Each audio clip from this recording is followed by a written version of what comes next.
Yes, I guess I'm audible now.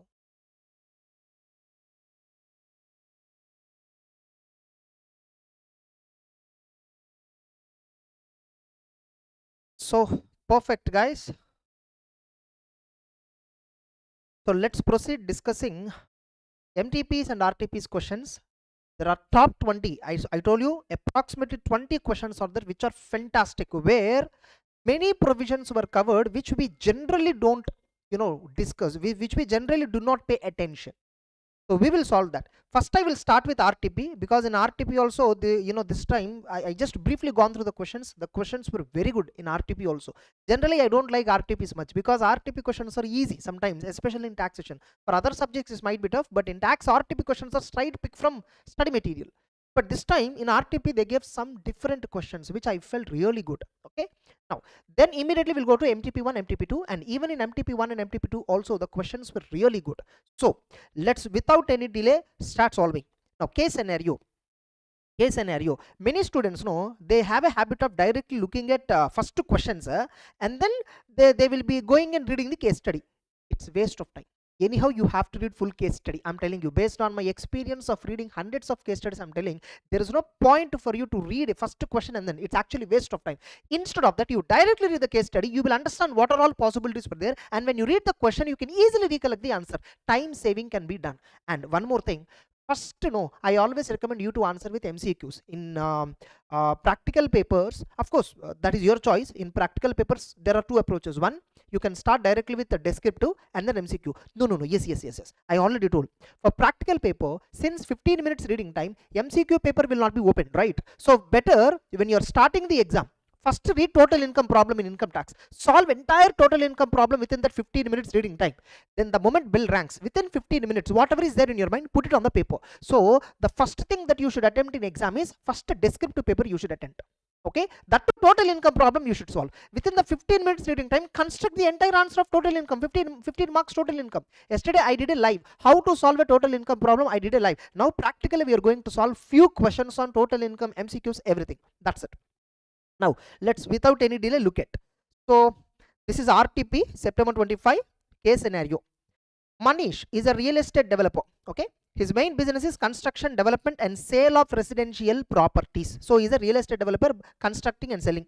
He developed a project named Ashiana Heaven, which has both residential and commercial units. He obtained certificate of completion for the said project on 1st February 2023. Completions certificate on 1st February. Remember 23 subsection 5. As per that, for 2 years from end of the financial year in which completion certificate is obtained, for 2 years, the inventory whatever is there at unsold units will be there at property unsold unit. They will not be accessible for house property. They will not be accessible for annual value computation. 23(5) 2 years exemption is given. 2 years will be calculated from the end of the financial year in which completion certificate is obtained. Here completion certificate is on February 2023. So end of the financial year is 31st March 2023 plus 2 years means 31st March 2025.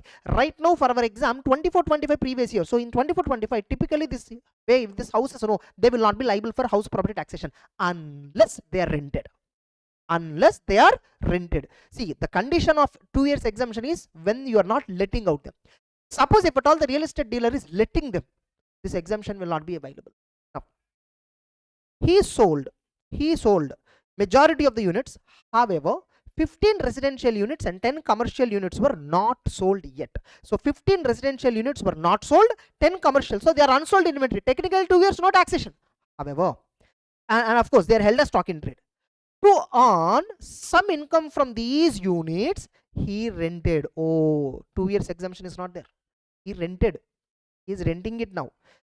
He let out 10 residential units, 5 commercial units from 1st May at 15,000 per month and 20,000 per month respectively. Oh, he started renting. Expected rent for each residential unit is 14,000 per month and 22,000. You see, for residential unit, no, expected rent actual is higher. Whereas for commercial unit, no, actual is lower, expected rent. So expected rent you will take. Remember, the moment you are renting it, 2 years exemption will not be there on the inventory held as stock in trade, immovable property. They are liable for house property head of income because you are renting it. And and all the units are identical. By the way, here if you observe, there is one more important date. He rented only from 1st May 2024. He is renting it only from 1st May 2024, which means April month it is vacant. April month it is vacant. So April month it is vacant. You know what, here you should compute income for entire 12 months. Technically speaking, you should compute income for entire 12 months. But even there is a case scenario question in there, and even here also they are only computing for actual month which is rented. It's okay, fine. There is another question. Manish engaged in with the firm Joke and Associates. Fine. First, no, let us compute income here. Let us compute here. So how many commercial units he has? How many commercial units he has? 10 commercial units, right? And sorry, 10 residential units and 5 commercial units. 10 residential units and 5 commercial units. Look at so 10 residential units. Monthly at what price they are renting it? Monthly they are renting it at 15,000 rupees. 15,000 rupees. How many months? From 1st May onwards they are renting. So which means in that year 11 months. So what is the gross annual value directly?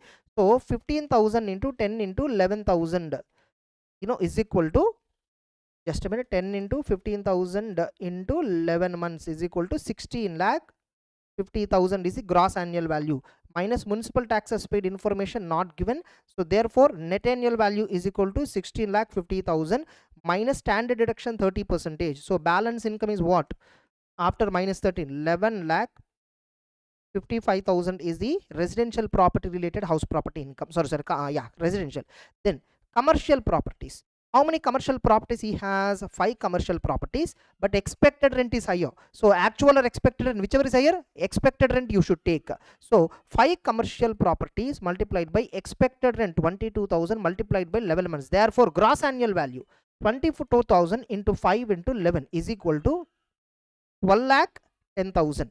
Okay, obviously municipal taxes paid 0. So net annual value 12 lakh 10,000 minus 30% is equal to 8 lakh 47,000. Both these incomes are taxable under income from house property. Both these incomes are taxable under income from house property. Both are taxable.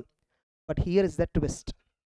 In this financial year 24-25, he cannot claim exemption for these properties. 2 years exemption he cannot claim. Technically speaking, we should compute the problem for 12 months. 12 months we should compute. Vacancy logic is there. 1 month the property was vacant in April, remaining 11 months it is occupied. So first step 1, gross annual value for 12 months you should compute. Then step 2, actual rent for 11 months. Automatically here in this case, for 12 months the answer will come. Technically speaking, that's the actual provision.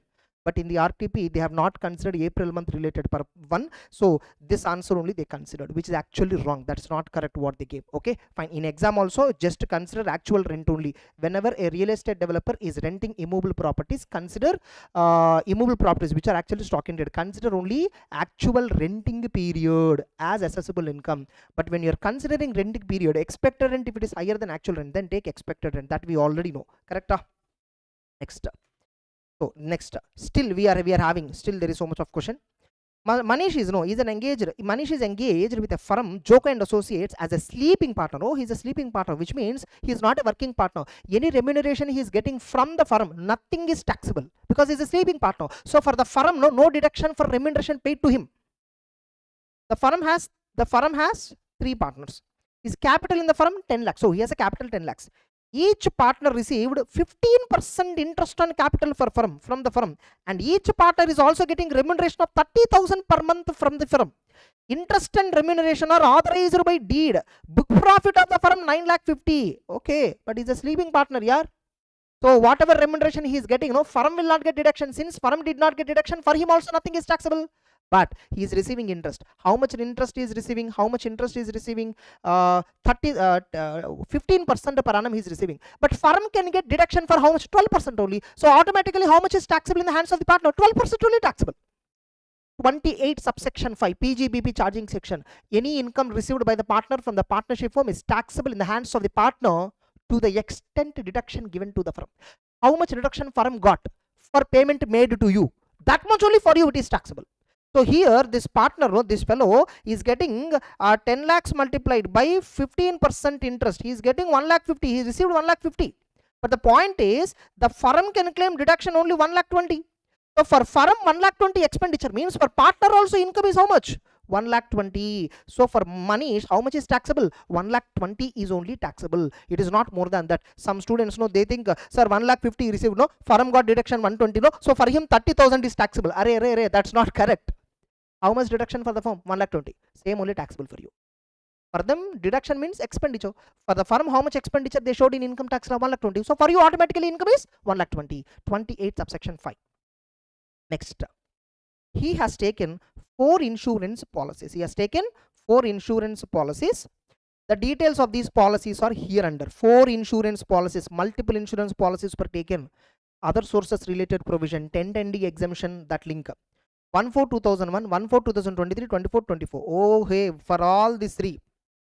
These policies are taken on or after, these 3 policies were taken on or after 1st April 2022. And you see, total of all these policies premium is exceeding 5 lakh.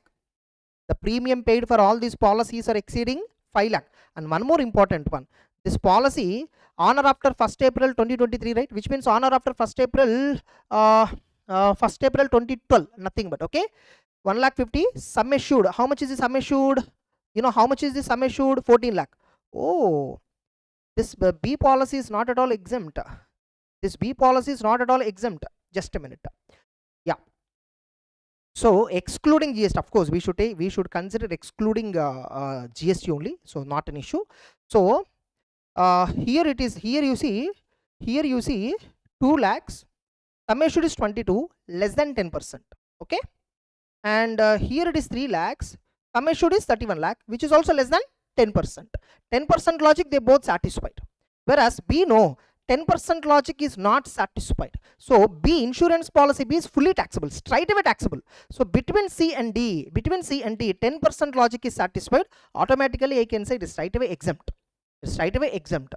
Okay, and even with respect to A, I will see. With respect to A also I will see. 1st April 2021. Which means 10% logic is applicable, whereas sum assured 35 lakhs, 4 lakhs, array it is more than 10%. Therefore, A is taxable, B is taxable. Both A and B policies are taxable because the premium paid is exceeding 10%. Whereas C and D, premium paid is not exceeding 10. At the same time, both of it put together, premium paid is also 5 lakhs only, not exceeding 5 lakh. Remember, any insurance policy that is received on or after 1st April, that is purchased on or after 1st April 2022. If at all multiple policies were purchased, all the policies put together, total premium how much? And if that premium is crossing 5 lakhs, then any policies whose total premium is up to 5 lakhs, related maturity amount is exempted. This is a provision, right? I covered this in the marathon also in the previous whatever part 1, part 2, detailed 10 illustrations I gave, there I covered. So first of all, here policy A is not exempted, policy B is also not exempted, whereas policy C, 10% criteria satisfied, exempted. Policy D, 10% criteria is also satisfied, exempted. Yes or no? 10% criteria satisfied. Both are satisfying 10-10, and both put together premium is also not exceeding. Both put together premium is also not exceeding 5 lakh. Therefore, these both are exempted. Life insurance policy and D are exempted. Fine. Next, based on the facts of the case scenario given above, choose the most appropriate answer to the following questions. That's it. Entire case study is over. Now, how much amount would be taxable in respect of income earned by Manish for let out of the residential and commercial? Just already we computed. How much is taxable? 11,55,000 and residential 11,55,000, commercial 8,47,000, and both are taxable under house property. Both are taxable under house property. Just a minute. Yeah, 11,55,000 from residential, 8,47,000 from commercial. Both are taxable under house property. The answer is option number A. Next, second question. What would be your answer? What would be your answer if Manish is not a real estate developer and has a business of letting out of the properties? He is not a real estate developer, but he's only letting out, business of letting out properties. If you remember house property head of income, some clarifications were given. If at all the SSC is engaged in business of renting, then entire income is taxable under PGBP income only. And when you're computing income under PGBP, only actual rent you should take. No 30% deduction, nothing. I hope you remember this. Okay. Now let us look at actual rent information. Actual rent, how much? For example, no, 10 residential units were there. Actual rent from residential unit is 15,000 multiplied by 11 months it rented. So 15,000 multiplied by 11 into 10 properties residential. 16,50,000. This is PGBP only. And coming to commercial, 5 units were there. Actual rent only you should take. When you are computing income under PGBP, expected rent information is irrelevant. When you are computing income under house property only, expected rent data is required. When you are computing income under PGBP, expected rent is not required. And into 11 months. So 20 into 11,000 into 5 is equal to 11 lakhs. So PGBP income is 11 lakh. Now house residential properties 16,50,000 and even commercial properties 11 lakh, both are taxable under PGBP only. PGBP only it is taxable. I think here the answer is given wrongly, but my answer is both are taxable. 16,50,000 is from residential, 11 lakhs is from commercial. Both are taxable under PGBP only, because the SSE engage, SSE primary business itself is letting out properties is the SSE business itself. Okay, if that is the case, it is straight away taxable under PGBP. Okay, so the answer is again for second question, answer is A only. But I think for second question answer is given something different, which is not correct. Okay, here they clearly mention SSE has engaged in letting out of properties very clearly. So whether property is rented for residential purpose or commercial purpose, that is irrelevant. Next, what would be the tax treatment of vacant residential, vacant commercial, which is held as stock in trade? Very simple, 2 years, no tax treatment at all. Generally, what is tax treatment for vacant houses? 2 years. For a real estate developer, vacant units for 2 years are not at all taxable. From the 2 years, from which date? From 31st March, you should calculate 2 years. Which 31st March? Completion certificate in which year you got? From the end of that year, 31st March, 2 years has to be calculated. No tax treatment would be there, as units were not rented and as held as stock in trade, and 2 years were not elapsed from the end of the year in which completion is obtained. Therefore, the answer is A. You know, vacant unit would be deemed to be let out, wrong. Vacant unit would be deemed to be let out, wrong. Vacant unit would be deemed, no, all the 3 options were wrong. Vacant units were never deemed to be let out. If at all they are actually let out, we will compute gross annual value. That's it. So the answer is for third question is also A. Which insurance policies would be exempt at the time of maturity proceeds? C and D, just now we computed. C and D is over. You see, I didn't see the question set first and then go back and studied case study. Directly I started with the case study. Then what would be the income taxable with what would be the income taxable in the hands of Manish from Joko, from partnership firm? How much income is taxable? He is getting interest on capital, he is getting remuneration. First of all, is sleeping partner. So remuneration, whatever is getting, firm will not get deduction. Since firm is not getting deduction, for the partner also nothing is taxable. Now coming to interest, he is getting 15%, 1,50,000 is receiving, but firm is getting deduction only 1,20,000. So for the partner also 1,20,000 is only taxable. Therefore, in the hands of Manish, 1,20,000 is only taxable. The answer is B. The answer is B. Somebody please please look into and cross check with the answers in the RTP. Okay, I clearly told here the reason. Here in this RTP, this question, I mean not this second question, I think answer might have been given differently, which is actually not correct. Okay, next. Remember, when you are computing income from immovable property in case of PGBP, actual rent you should take. When you are computing in house property, actual or expected, whichever is higher you should take. Be careful. And in house property only 30% deduction is applicable. When you are computing income under PGBP for properties, deduction and all will not be there. Only actual expenditure, if at all given, repairs and maintenance, insurance expense, actuals if at all there, only that you can claim it as a deduction. Be careful. Next. Mr. Varun, an Indian citizen, engaged in consultancy business in India. He shifted to Dubai in 2019 to expand his consultancy business overseas. Yeah, somebody is saying, Teja is saying that for a question number 2, answer is given as D. Yeah, that's actually wrong. That's actually wrong. This is wrong. Okay, this answer is not correct. That is wrong. The answer is option number A. Yeah, thank you, Tejas. Be regular, like giving me the answer. Be consistent. Fine. So, Mr. Varun, an Indian citizen, engaged in consultancy business in India. He shifted to Dubai in 2019 to expand his consultancy business overseas. So, it's a consultancy business in India, profession set up from India, and he expanded to Dubai overseas. So, profession set up from India, and his business profession is there in Dubai, but which is actually set up from India. You might have heard of business control from India, profession set up from India. What does it mean? You know, initially you have a profession in India, later you put a branch outside India for the same profession. So that's a profession outside India, but set up from India.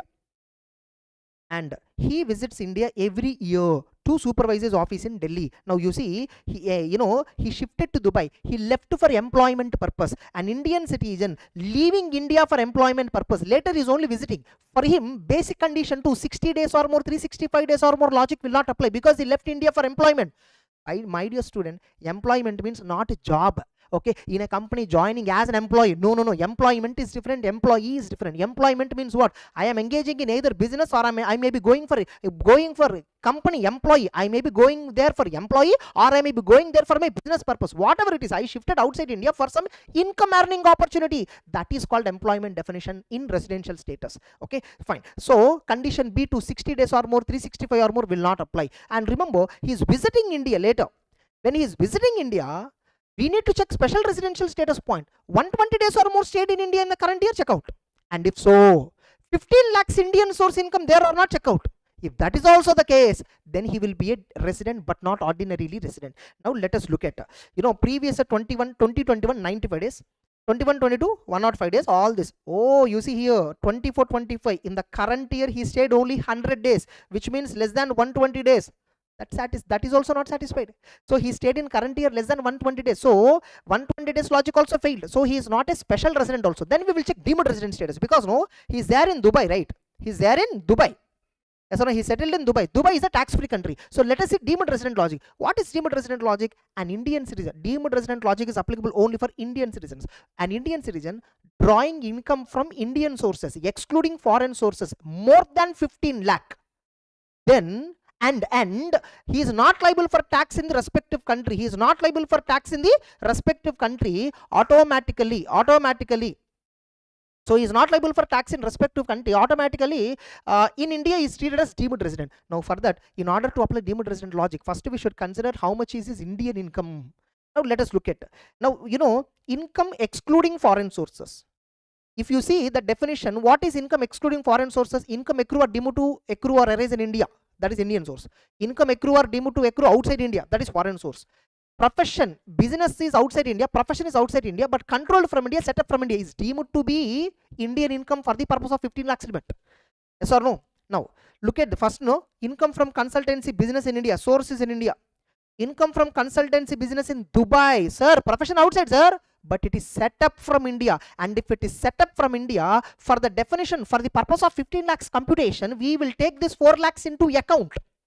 And agriculture income situated in Kerala, that's an exempted income. Yes or no? We don't consider only in total income in India, means only taxable incomes we will consider. Dividend from Indian company, yeah, source is in India, 50,000. Interest expenditure on above shares, okay, that's an expenditure. So if you see, the total income is 14.5 lakh. Total income from Indian sources is only 14.5 lakh, since not exceeding 15 lakh. He is not even a deemed resident. 182 days logic failed. 120 days logic failed. Deemed resident logic failed. Therefore, Mr. Varun is a non-resident directly. Look at the answer. You are required to determine Varun's residential status for the year 25-26. Assuming he is not liable for tax, he is straight away a non-resident. Then compute total income of Varun for the previous year if he is opting out of default tax regime. Now, for a non-resident, how to calculate? Many students will directly write 14.5 lakh answer. That's wrong. They will straight away write 14. That's wrong. Absolutely wrong. You're doing wrong. What is the total income? For a non-resident, which incomes are taxable? Section 5. Source must be in India. Receipt must be in India. Only these two. Sir, business controlled from India. Profession set up from India. Not taxable. Yes or no? That is only taxable for RNOR. For non-resident, either source must be in India or receipt must be in India. For example, now here, how much is taxable? Business source is in India. 10 lakhs is taxable. Dividend from India, 50,000 is taxable. Dividend received from Indian company is taxable.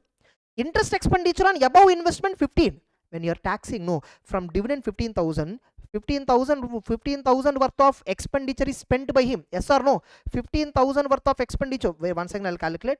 See, 50,000 dividend income. He spent how much? 15,000. You remember other sources, 20% is the maximum restriction for dividend income. So 50,000 income into 20% is 10,000. Maximum deduction you can claim is how much? 10,000. Therefore 40,000 only total dividend income taxable under other sources. So 10 lakhs plus 40, 10 lakh 40,000. Only this is the income.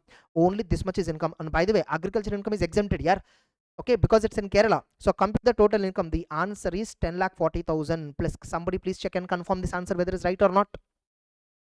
Whether it is right or not, somebody please confirm the answer. It's okay, fine, or else I'll directly check. No problem. It's way late. Yeah, perfect. 10 lakh 40, and he is a non-resident. He is a non-resident. That's it. Okay. Next.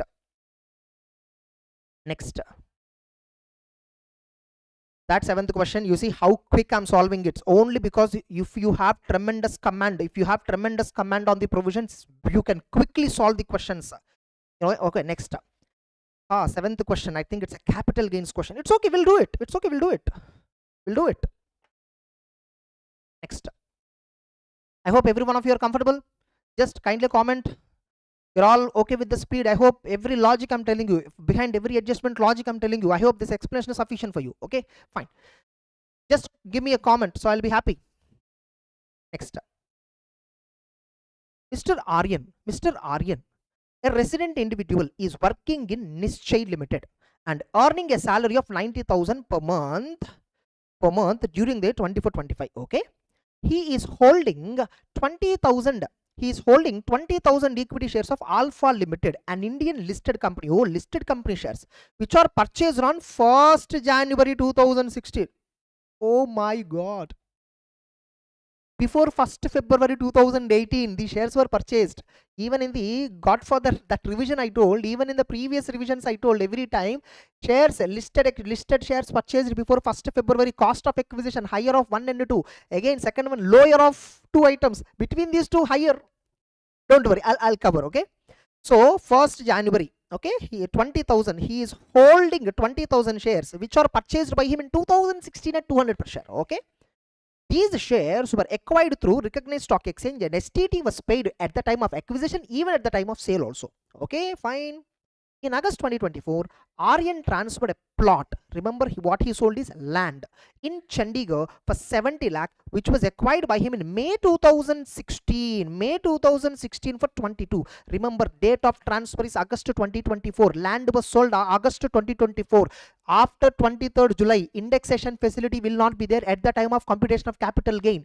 At the time of computation of capital gain, indexation will not be there. Are they asking tax liability? You're required to compute total income only, no tax liabilities. Therefore, when you're computing gain, no indexation, because the land is transferred. The land is transferred in August 2024. Okay, next.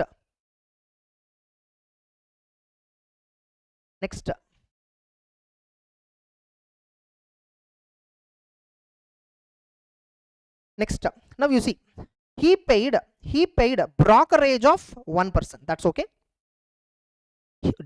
Next, in November 2024, another scenario. So regarding plot is over, another scenario. In November 2024, Alpha Limited decided to buy back 50% of its shares at 250. Alpha company is buying back 250 rupees per share buyback. Remember, buyback date is November 2024. A listed company or unlisted company buying, a domestic company buying back shares on or after 1st October 2024. Whatever the amount of money you are receiving on buyback, that is fully taxable under income from other sources. But for the purpose of capital gains computation, full value of consideration is treated as zero. And whatever the price at which you purchased the share, no cost of acquisition, no, that will be claimed as deduction, and the balance will be a loss which will be carry forwarded. I hope you remember this provision. Alpha Limited bought back proportionate shares of Mr. Aryan. Okay, 50% of the shares. So automatically company also brought from Aryan 50% of the shares. In May 2025, Aryan acquired a residential. This is regarding investment. See, he sold shares and he is buying a residential house, which means 54F exemption. Which means it's a 54 exemption, F exemption, 54F exemption. In May 2025, Mr. Aryan acquired residential house property in Kanpur for 40 lakhs. Fair market value of equity shares as on 31st January 2018 was 190%. Oh my God. And we'll see. You are required to compute total income if at all you are paying tax under default tax regime. For capital gains logic, no. Default tax or optional tax, that doesn't matter. Okay. Because capital gains chapter is not affected by regime at all. Oh my God. Default here, salary income is there. You see, salary income is there. For that purpose, default tax regime, because no 75,000 flat deduction is there. Now straight away will compute. Okay, this is typically like a total income problem. If the same question comes in exam, minimum 8 marks weightage will be there. Okay, now income from salary. How much is the income from salary? Gross salary is how much? Okay, income from salary 90,000 multiplied by 12 is equal to I think 10 lakh 80, right? 90,000 into 12 is equal to 10 lakh 80,000. minus standard deduction. How much it is? 75,000. Therefore, net income from salary is 10 lakh 5,000. Okay. So next, capital gains. Capital gains. Now first I will compute capital gains on plot. Capital gains on plot I will compute. Okay. Capital gains on plot I will compute. Full value of consideration of the plot. Plot is sold for what price ma? Here you see, in August 2020 he transferred 70 lakhs. Stamp duty value information is not given, so 70 lakhs only will take. How much is the net consideration here? So 70 lakhs. I mean gross consideration is 70 minus transfer expenses. He paid 1% brokerage. Brokerage 1%. So 1% means what? 70,000. So net consideration is what? 63 lakh. 69 lakh 30,000. Yes or no? Net consideration is 69 lakh 30,000. Then minus. Remember, the plot is sold. The plot is sold in August 2024. Be careful, guys. The plot is sold in August, after July 23rd. No indexation at all. So cost of acquisition is 22 lakhs. Straight away 22 lakhs. No indexation at all. 22 lakh. So what is the long-term capital gain? What is the long-term capital gain? Automatically 69 lakh 30,000 minus 22 lakh is equal to 69 lakh 30,000 minus 22 lakh is equal to 47 lakh 30,000. Okay, this is long-term capital gain minus. And if you remember, he sold a land, later he purchased. Later what he did? He purchased residential house property. 54F exemption you can claim. How much he invested? He purchased in May 2025, means after 31st March, within due date for filing IT return only he purchased. Good, he can claim exemption. 40 lakhs worth of amount he invested. So 54F, you remember 54F exemption is calculated in 47 lakh 30,000 multiplied by amount invested is 40 lakhs divided by net consideration 69.3. Net consideration 59.3. Yes, 47 lakh 30,000 divided by 69.3 into 40 is equal to 27 lakh 30,000. 27 lakh 30,000. Yeah, exemption is 27 lakh 30,000 158. Correct. Yes, next. So 47 lakh 30,000 minus 27 lakh 30,000 158 is equal to 19 lakh 99,842. Yeah, that's what. Correct only ma.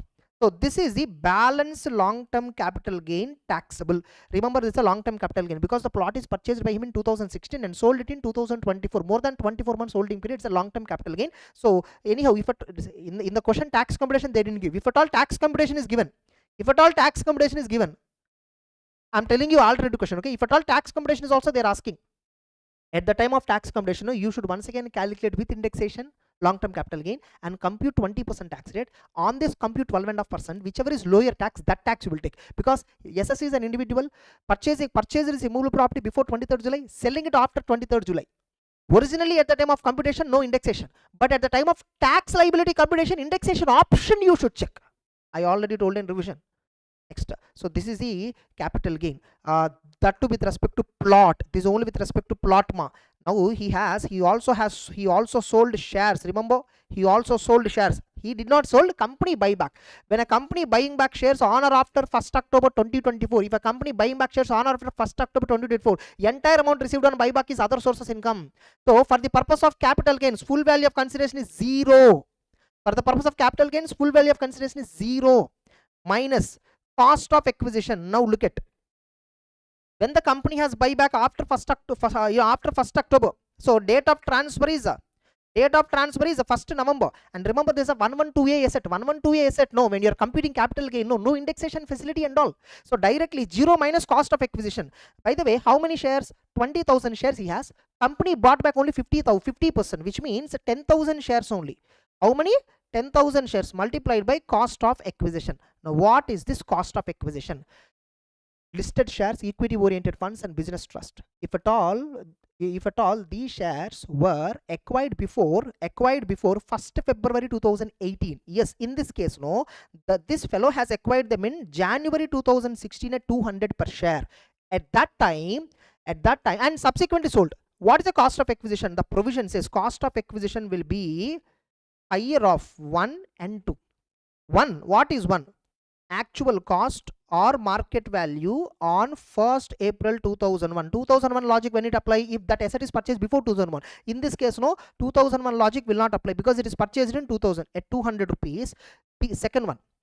Second criteria is lower of how much? Market value on 31st January. Market value on 31st January 190 or actual consideration he is getting, company is paying 250 rupees. So whichever is lower, how much? 190. Okay, between 1 and 2, whichever is higher is what? 200. Therefore cost of acquisition is 200. 10,000 into 200 is equal to how much is the cost of acquisition? 20 lakh. No indexation, nothing. So long term capital loss, remember guys, this is a long term capital loss, 20 lakh. And one more thing, this long term capital loss can be set off with this long term capital gain. Yes, you can set off long term capital gain, you can set off. So 20 lakh is the loss minus 19 lakh, 99,840 rupees. So 160 rupees only still loss is there, which you will carry forward. So technically speaking here, just a lesser amount is there, you will just carry forward, which means under capital gain set off income, net income is 0 only carry forward is there. So net income is 0 only under capital gain. So there is only carry forward. Then coming to, many students will think total income is over. Wrong. Other sources is there. Yeah, other sources is there. How much is the other sources? Income from other sources. What is other source income, sir? What is there? Nothing is given. Are buyback shares, yeah. 2 subsection 22 clause number F. How much buyback shares? 10,000 shares he bought back, company bought back with 250 rupees buyback price. 250 into 10,000. Okay, is equal to how much it is? 25 lakh. How much is the buyback? 25 lakhs is the buyback amount the SSE got. So, and from buyback related, no deductions will be allowed. Even if some actual expenditure is there, no deduction. You should not consider. For 222 subsection of income, no deductions at all. Normal final dividend, interim dividend you are getting. No, any expenditure you incurred incidental you can claim, subject to maximum of 20% of the main income. So salary income 10 lakh 5,000, buyback 25 lakh. So total 25 lakh multiplied by 10 lakh 5,000. 10 lakh 5,000 is equal to 35 lakh 5,000. 35 lakh 5,000. That's it. So what is the total income? 35 lakh 5,000. I hope the answer is right. Hoping for. So which question we solved? It is 7th one. Yeah. No, not this. Yeah, salary 10 lakh 5,000 we considered correctly. Carry forward only is there, that is also correct. Appa, thank God, 35 lakh 5,000 correct. Our answer is correct. If this question is asked in exam, 8 marks. If at all tax computation is also there, minimum 10 to 12 marks. If at all the same question, similar question is drafted with the tax computation liability, then the weightage will be at least 12 marks, 10 to 12 marks. Then super questions. Now all the questions were like the very good questions. I don't know how many of you are getting new points here. So confident until now? A minute.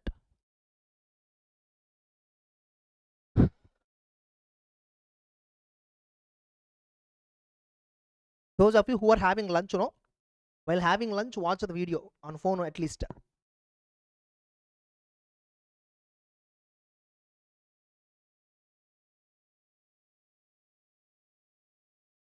Next, 8th question, what is this total income? Total income computation, only income computation. Happy, there is no tax computation.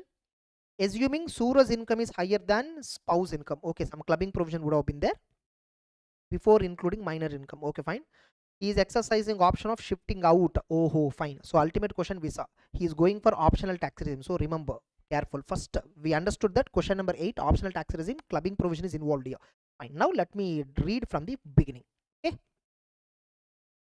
No, I'll have after this live is over. 2:30, 3 o'clock. I'll have lunch.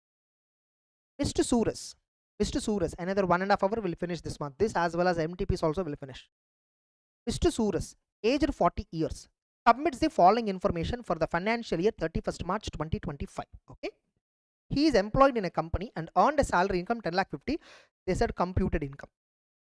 So income from salary is how much? Income from salary 10 lakh 50,000. Okay. Next.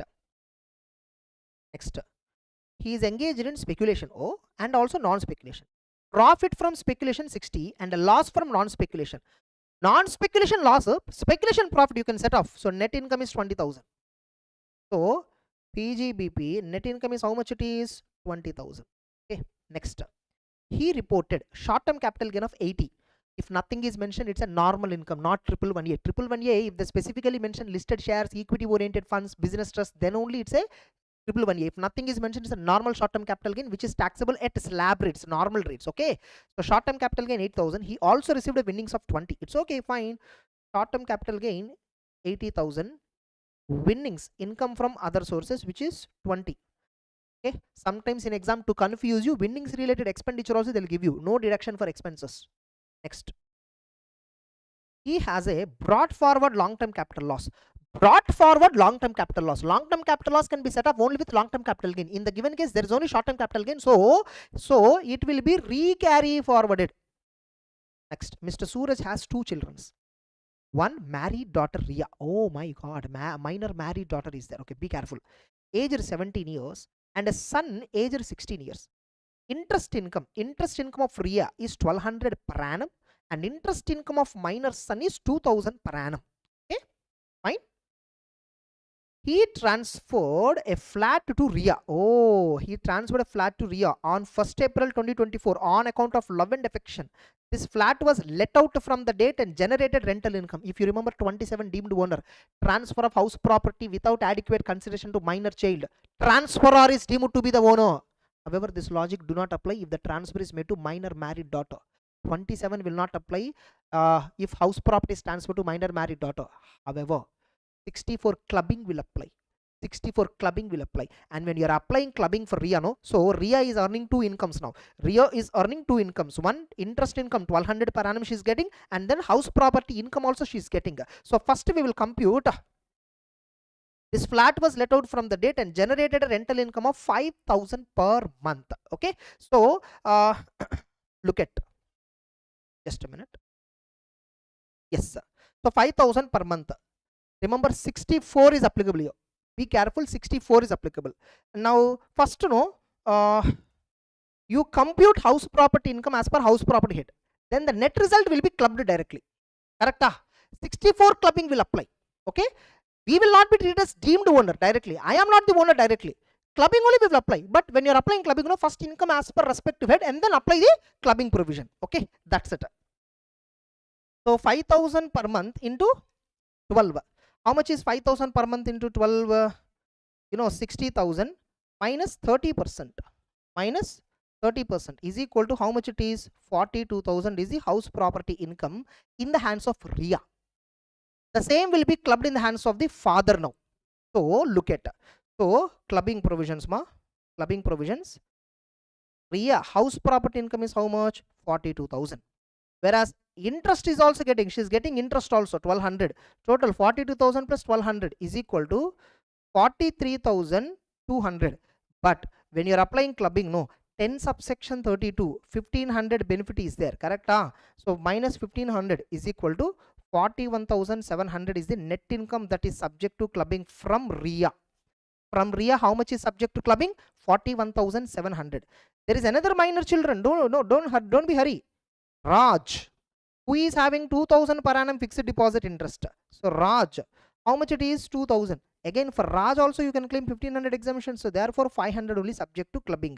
So we considered PGBP, salary income, PGBP, short-term capital gain, winnings, Ria income clubbed. I hope Ria income 42,000, how it is arrived, you understood. Ria is getting rental income 5,000. First calculate her house property income. It is taxable in the hands of Ria only. House property is accessible in the hands of Ria only. So 60,000. But since she is a minor daughter, 64 1 year clubbing will apply. So we'll be clubbing in the hands of the father. So net income only will be clubbed.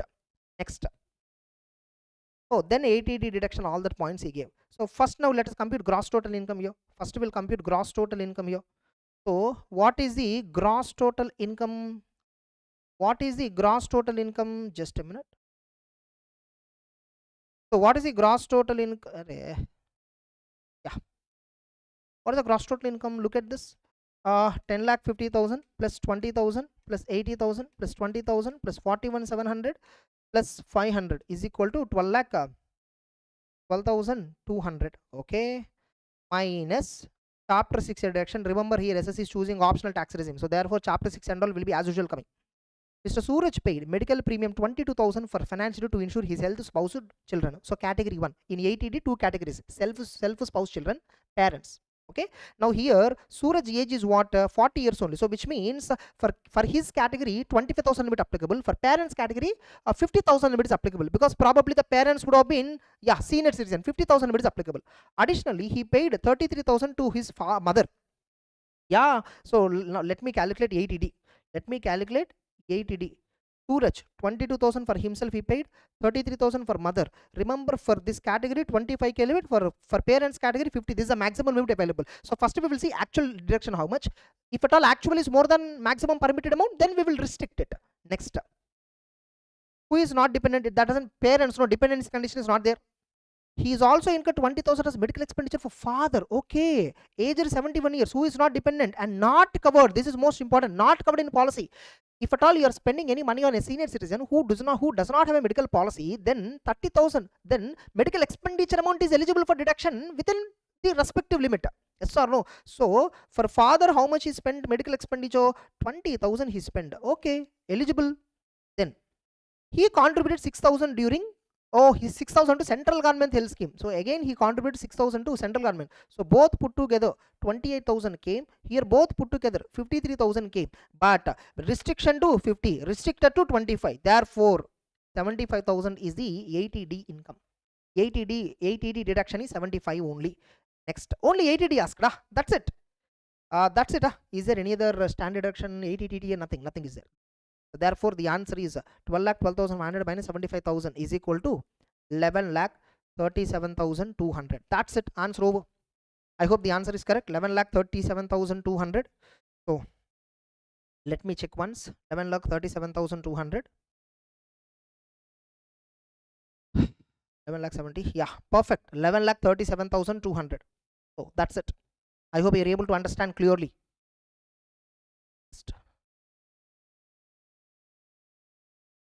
Next, 9th question.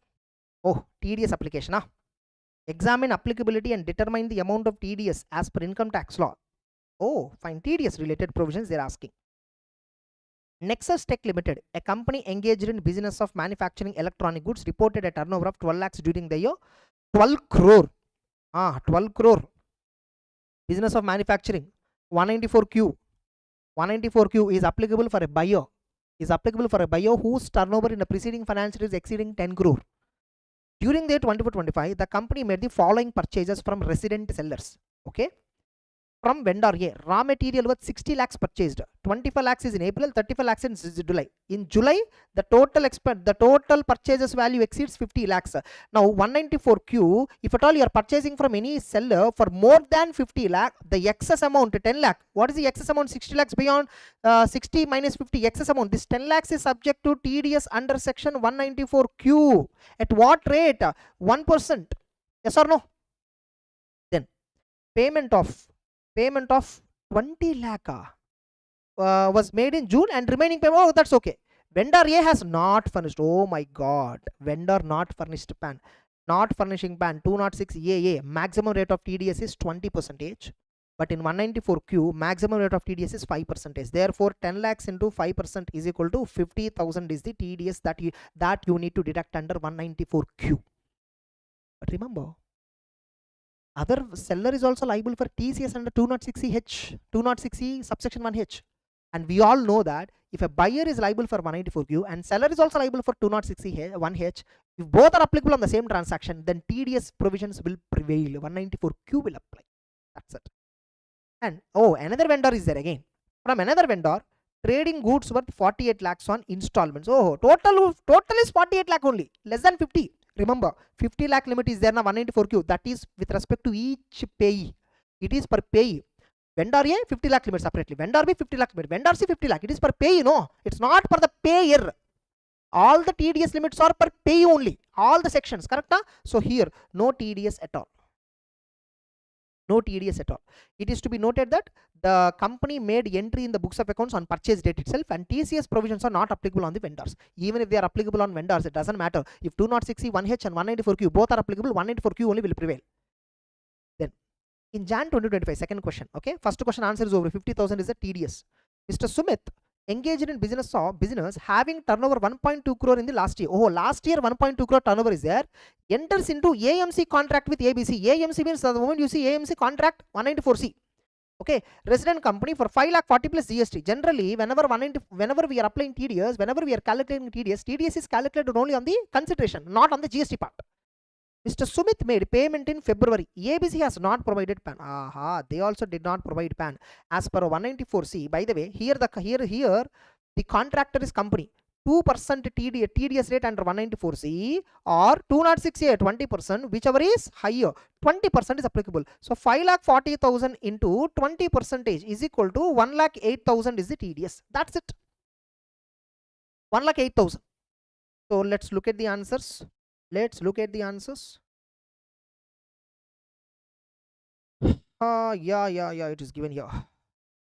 Here how much it is, 50 lakh, all that is fine. So accordingly, tax has to be deducted at 50,000. For vendor B, no TDS at all. So no TDS at all. So whereas for this 1,08,000, because 194C 2%, but higher rate of TDS PAN is not furnished, therefore 20%. Higher rate of TDS is 20% normally for all sections. However, with respect to 194Q, it is 5% maximum. Next, then the 10th question, the last question in RTP. When I see this question, like I was shocked. I don't know how many students have solved this already. Very good question, fantastic question. Similar adjustment was there in May 25 and September 24 exams. Okay, this is actually a similar question, similar model which is given in September 24. Fantastic question, guys. Telling you, fantastic question. 10th question. First of all, let us see what question they're asking first. 10th one. You are required to compute total income and also tax liability. Okay, if he is opting out of default tax regime. So thank God they saved us optional tax regime. So here the optional tax regime. Yeah. Yes, actually Tejas correct. It is 0.1% only. It's not 1%. Sorry. Yeah, correct. TCS rate is 1%. TDS rate is 0.1 only. Correct. I think I slip of tongue. Fine. Next. Next. See here 194.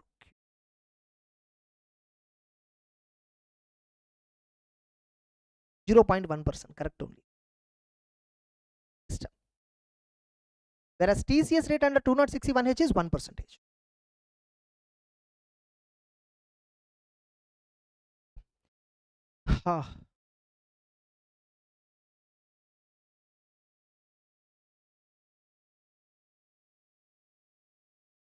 It's okay, fine. Just move on. Come to this one. Even I think TCS rate is also 0.1 only, but higher rate of TCS, the amount is different. 10th question, very tough question, guys. Be careful. Fine, we'll start. We already saw optional tax regime. Okay, tax liability also we need to compute. Optional tax regime means AMT provision, everything, so many points, additional depreciation, so many points will be applicable.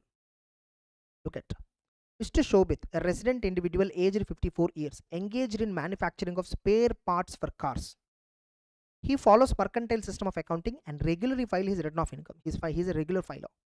The profit and loss account for the year ended 31st March 2025 shows a net profit of 57,25,000. Oh, net profit of 57,25,000 after debiting or crediting following. Oh, 1, 2, 3, all these items were debited or credited. If it is expenditure, it would have been debited. If it is an income, it would have been credited. Okay, depreciation, all this. Then they have given something called additional information, which we need to consider separately. Okay, fine, we'll solve it. So directly I will solve. Net profit and loss account is given. Total income problem, profit and loss account is given. Okay, so computation of total income of so and so for assessment year 25-26. Okay, so particulars amount. First one PGBB. So I will go with working note number 1. So next page I will go.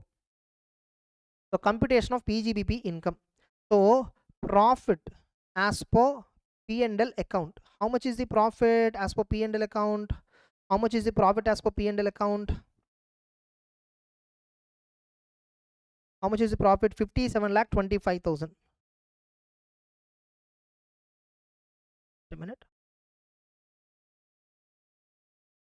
57,25,000. Next. During the year, look at carefully. During the year, Mr. Shobit purchased plant and machinery for 55 lakh, for which he took a loan from a scheduled bank. Okay? He took a loan of scheduled bank. Date of the loan was 1st May 2024 and rate of interest is 11%. The asset was acquired on 1st July and put to use on 1st September. The entire interest amount is debited to P&L. Oh my god, entire interest amount is debited to P&L. Actually here, how much is the loan they have taken? Add interest on loan which is to be capitalized. See, up to the date of put to use, whatever interest is there, that interest amount will be added to the block. That remaining interest for the entire year will be debited to P&L. You can claim deduction. Here, entire full year interest is debited to P&L. But actually, up to the date of put to use, from borrowable date to put to use date, whatever interest is there, that is not eligible for deduction under 36. That is to be added to the block of asset. That will be added to actual cost. Explanation 8 to section 43 subsection 1. Explanation 8 to 43 subsection 1. Look at 55 lakhs loan multiplied by rate of interest is 11% multiplied by how many months? Loan borrowed on 1st May. Whereas asset is put to use on 1st September. So from 1st May to 1st September, May, June, July, August, 4 months. 1st September onwards, asset is put to use. After put to use, interest amount whatever is there, you can claim deduction under PGBP section 36, no problem. But these 4 months interest should not be claimed as deduction, whereas it is already debited to P&L. These 4 months interest also, this 4 months interest we should disallow. And this 4 months interest has to be added to block. Remember that point also. Into 4 by 12. How much is that? 55 lakhs into 11% into 4 divided by 12. How much is? Oh my god, such an odd number. 2,01,667. 2,01,667. Okay. Next. And remember that 2,01,667 will also be added to the mission cost. And how much is the mission cost? 55 lakh. So here itself we will add 55 lakhs is the mission cost and 2,01,667. Total cost of the mission is what? 57,01,667. And remember, he is engaged in manufacturing activity. Automatically, normal depreciation will be claimed on this. Additional depreciation also will be claimed on this. That to remember, asset was put to use on 1st September, which means the asset is used for more than or equal to 180 days. So additional depreciation is 20% you will get. So this point you should remember when you are computing depreciation, etc. So 57 lakhs will be added to the block. Next, on 1st April 2024, the production manager working in factory of Shobit took VRS from the service. In our factory, some production manager we gave VRS amount. Mr. Shobit paid 8 lakhs as compensation for his service. 8 lakhs he gave business expenditure. This entire 8 lakhs is debited to P&L. 35 DDA. As per this, any amount paid by the company for VRS will be claimed as deduction in 5 installments. 5 installment means how much reduction you will get in this year? 1.6 lakh only you will get deduction. But SSC already debited to P&L 8 lakhs. Means in the net profit 8 lakhs is reduced. How much you should reduce? Actually 1.6 only you should reduce. How much is to be added back? 6 lakh 40. So disallowance is how much? 6 lakh 40. 35 DDA adjustment. So how much it is? 6 lakh 40,000. 6 lakh 40,000. Next. Mr. Shobit purchased raw material from Kamal and Sons, a micro enterprise. Oh my god, micro. Okay. 43B subsection H. And Hitesh and Sons, a medium. Remember, 43B subsection H is applicable only for micro and small enterprises, but not for medium enterprises. For 51,000, and 75 respectively on 15th March 2025, near to closure of the year. As per written agreement with them, both the payments has to be made by 10th April. Written agreement is there, 45 days time is there. And to Kamal Enterprises, no, Kamal and Sons Micro, no, he paid on 10th May. He made payment to Kamal on 9th April. Oh, paid within 45 days. 51,000 from Micro Enterprise he purchased, and payment is also within 45 days. No disallowance will be attracted. And to Mr. Hitesh and Sons, Hitesh, oh my god, 15th November he paid. Purchase is on 15th March. Payment is on 15th November. After 45 days he paid. But remember, 43B subsection H is not applicable for medium enterprises. Therefore, the 75,000 can be still claimed as deduction on accrual basis. 51,000 deduction can be claimed. 75 can be claimed on accrual basis, even though it is not paid because it is a medium. Both the deductions can be claimed on both the deductions can be already claimed, and they are already debited to P&L. No treatment. No treatment. Yes or no? Be careful here. He contributed 20% of basic salary to account of each employee under a pension scheme referred in 80 CCD. Array, he contributed 20% of salary, man, basic salary. How much under section 36 we can get deduction? 14% of salary. Salary means what? Basic plus DA for retirement plus commission percentage of turnover. No. Only basic for retirement. Salary means basic plus DA for retirement. Even in the important questions PDF, these are all points I covered. I gave 6 pages PDF of important questions. Remember, important provisions that you must study. In the Godfather revision, I already covered all these points. You see, I covered every point I have covered. Every point I have covered. Explanation 8. This also came in the RTP. That also I covered.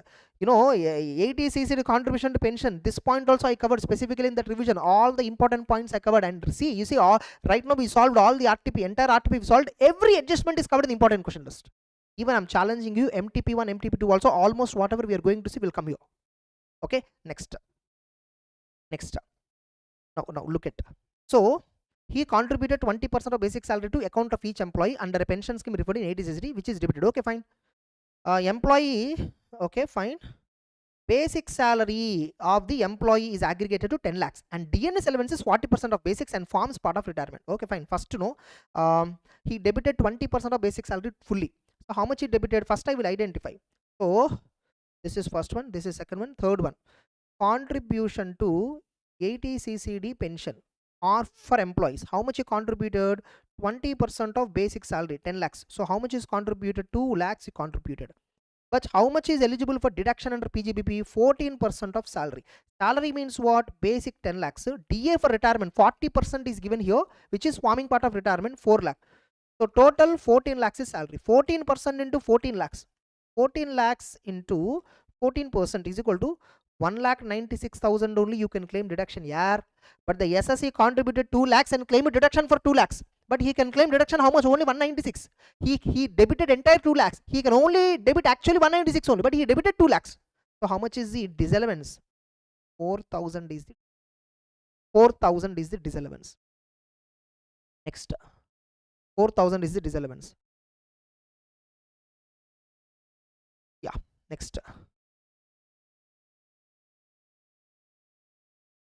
Depreciation debited to P&L. I will add back completely because we will have to compute separately.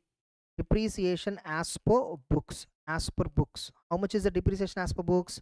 27,50,000. Next. He received 13,850 as income tax refund, out of which 3,850 is interest. This interest is taxable. This interest amount is taxable under income from other sources. The entire amount is credited to array. Income tax refund is first of all not at all income. Moreover, interest amount is other sources income, but entire amount is credited to P&L. In that 55 lakhs income we started, no, initially, yes or no? In that this amount is also added. Profit in the net profit, this is also there. You should eliminate it to get PGBP income. So 13,250 I will reduce. 13,000, how much is that? 850, yeah. 13,850 I will reduce. Okay, I think all the adjustments we have completed till now. Almost 1 hour it's been we started. I think we are good. We are speed. We are solving speed only. Additional information. Oh, now depreciation related workings and all were given. This is regarding ATC. This is regarding again ATC only. Okay, and this is regarding cash withdrawal 194N TDS provision related one. He sold a house on 30th March and 20 capital gain account scheme. Oh my god, this is capital gain account scheme and capital gains provision related one. Problem is not that easy, it's actually tough only. Okay, fine, it's okay. So additional information. Mr. Shobit purchased a new computer on 31st August 2024 and put to use on the same day. So before 4th October, which means more than 180 days used. The payment was made at under 28,000 was paid in cash. 0. If at all you're making payment of more than 10,000 for purchase of any machinery, all that, whatever it is, depreciable assets, the actual cost shall be taken as nil. So 0. Another 25,000 was paid by account to pay check on 5th September. This will be considered. This will be considered as cost of acquisition. I mean actual cost. We will consider only that amount which is paid in prescribed electronic mode or account pay check or account pay demand draft. Only these three will be considered into actual cost consideration. So 25,000 only we will consider. So on computers, no, 25,000 multiplied by depreciation is computers block is how much? 40%. So 10,000 is the depreciation on computer. 6th one. Depreciation on computer. 10,000. 7th one. WDV of different assets as on 1st April 2024. Plant and machinery they gave, factory building. Okay, first factory building I'll reduce. Okay. Depreciation on buildings. How much is the 6,45,000? Wow. 6,45,000 into 10%.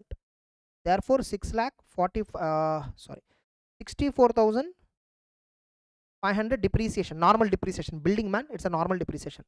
8th one. Depreciation on plant and machinery. Then after he only sold house, so that's it. PGBP information is over. Okay. Plant and machinery. Depreciation on plant and machinery. Remember, during the year there is no sale of plant and machinery happened. If at all sale is there, block of asset format we should follow. Be careful. Fine. Depreciation on plant and machinery. How should I compute depreciation on plant and machinery? Opening WDV, how much it is? 8 lakhs. Opening WDV is how much? 8 lakhs. Okay. Next, additions. During the year we purchased another machine. So no, we already computed cost of it.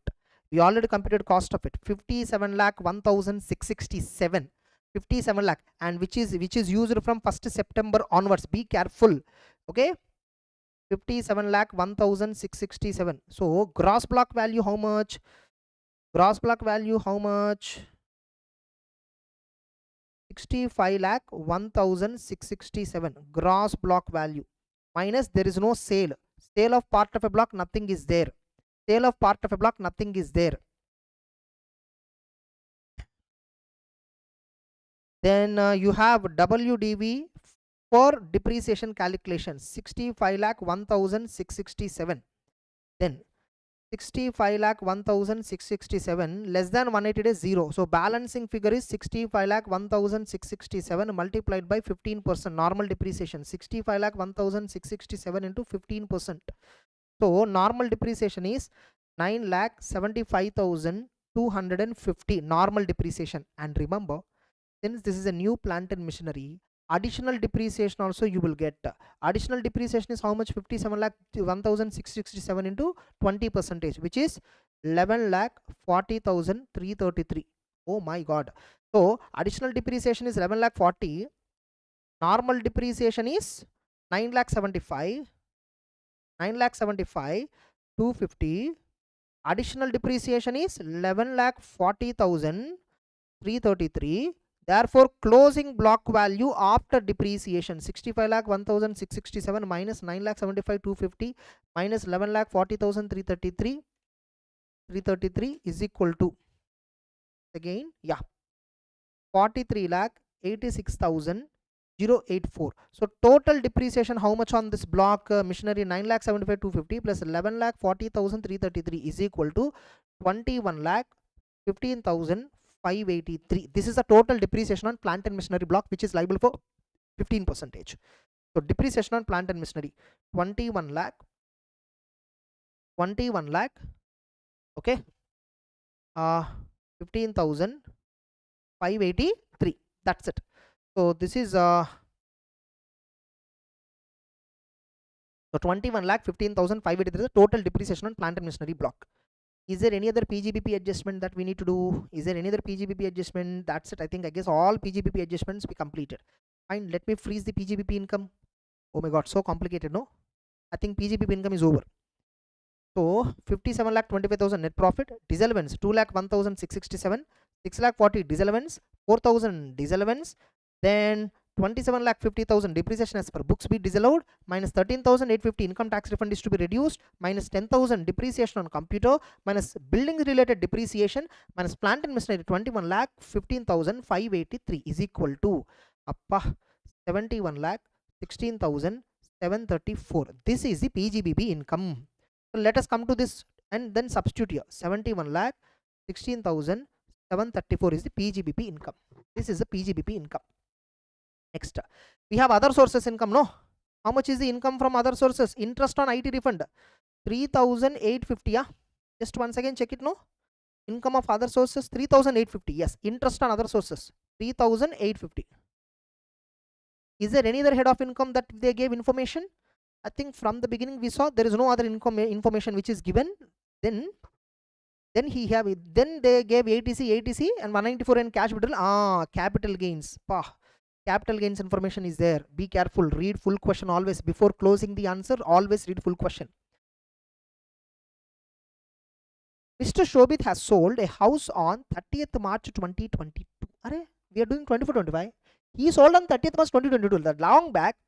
And deposited long-term capital gain of 25 lakh in capital gain account scheme by due date for filing return of income for that year. Oh, he has a long-term capital gain of 25 lakh and entire gain is deposited in the capital gain account scheme for purchasing another house. Good. So that year, no, 54 exemption he would have claimed. Fine. On 1st July 2024 means current year, he sold another house property in which he resided. Oh, he sold another house property for 1 crore. He earned a long-term capital gain without indexation benefit of 50 lakh. By the way, wait once again, let me see the date of sale. 1st July 2024. Transfer date is before 23rd July. If the transfer date is before 23rd July, indexation facility will be available. By the way, he sold for what price? 1 crore. Full value of consideration is 1 crore minus indexed cost of acquisition should claim. Okay, without indexation they gave this number is wrong. Here you see last line they gave the indexed cost of acquisition of this house is 60 lakh. That is important. Okay, so indexed cost of acquisition 60 lakh. So therefore long-term capital gain is 40 lakh. He sold another house which is on which long-term capital gain is only 40 lakh. That's it. Next. Now look at. Okay, he sold another house. Okay, fine, understood. On 5th January 2025. Okay, this is current year only. He withdraw whole amount of money out of his capital gain account and invested 60 lakhs on construction of a house in Mumbai. Fantastic question.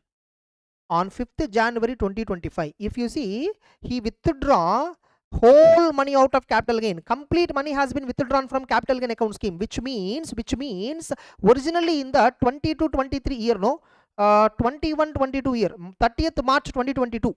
For construction purpose, 3 years time limit is there, which means 3 years time limit means 29th March 2025. Within 29th March 2025, whatever amount here 25 lakhs invested, he deposited in capital gain. If at all he withdraw fully within that year and then purchase another house, fully exempted. Nothing is retaxable. And if you see, full amount is withdrawn on 5th January itself. So which means old transaction point of view, within 3 years, that entire amount is withdrawn from the capital gain account scheme and invested on construction of house in Mumbai. Which means with respect to the capital gain in 21-22, nothing is retaxable. Clear?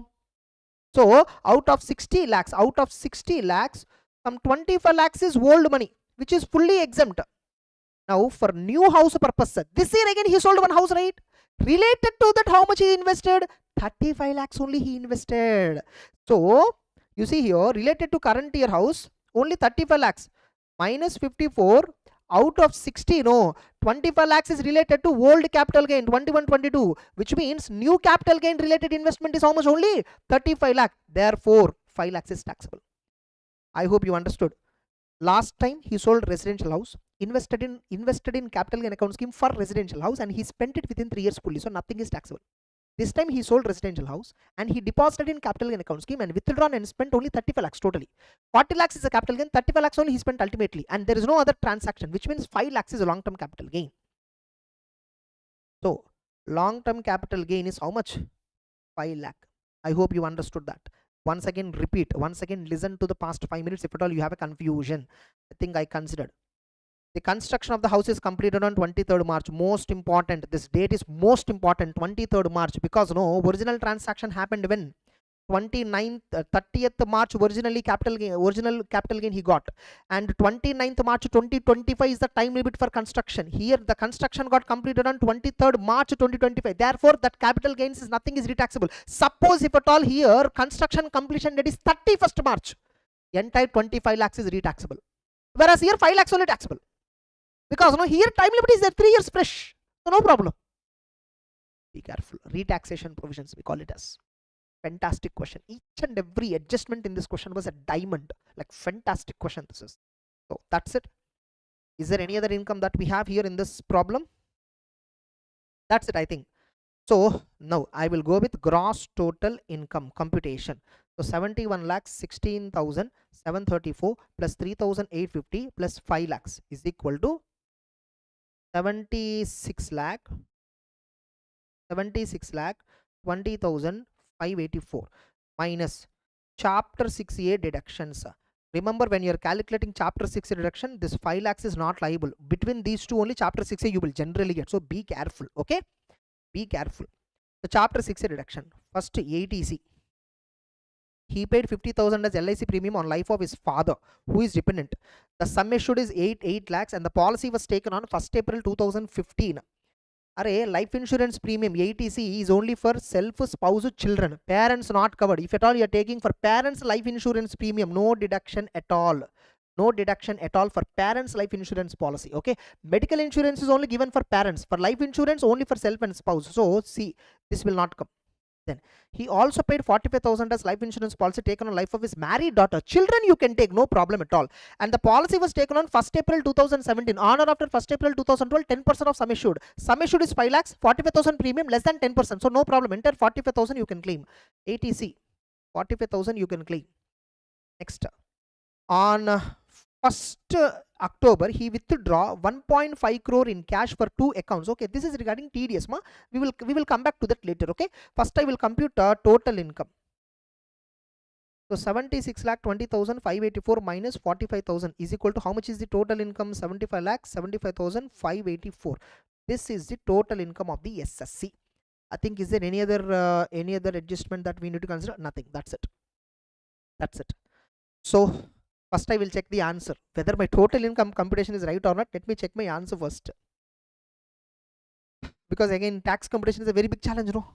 If at all any mistake we do, if at all we realize it now itself, it will be better. Otherwise there will be a lot of time waste. Gross total income we got 45,000, 75, 784 we got up. Thank God. 75 lakh 75,584, which will be rounded off to nearest to 10 rupees. 75 lakh 75,580 rupees. Oh my God. Thank God. Now here another biggest challenge is capital gain tax computation. That is even more challenging. Fine. 75 lakh 75,580, right? So total income 75 lakh 75,580 rupees. Okay, fine.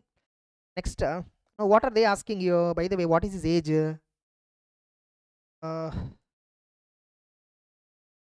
Show with what is his age? The top it is there, 54 years old. So he's a normal citizen. Okay, normal citizen. And when the capital gains you got 1st July only he got, so directly you can take indexed cost, all that. That is fine. You are required to compute tax payable by him. Tax payable they are asking, not gross tax. So first you should compute gross tax, then reduce TDS, all that, then you will get tax payable. It's okay. First we will compute gross tax. Special income is 5 lakhs ma. In this, how much is this special income? 5 lakhs. Balancing figure is 70 lakhs 75,580. So on this you will have to calculate income at slab rates. You know, 60 lakhs 75,580. Out of this, no, first 10 lakhs and balancing figure. This balancing figure is taxable at 30%. Arey yaar, live yaar, I'm doing live. Okay. Somebody is asking, is it live or recorded? It's a live into 30%. By the way, whether it is live or recorded, what's the point? You're watching a class to learn something. Fine. Then 1,12,500 up to 10 lakhs. So basic tax is 19,35,174. So basic tax is okay, fine. Whereas this one, capital gain, remember here capital gain is before 23rd July. Before 23rd July, capital gain is tax rate is 20%. Therefore, tax is how much? 1 lakh.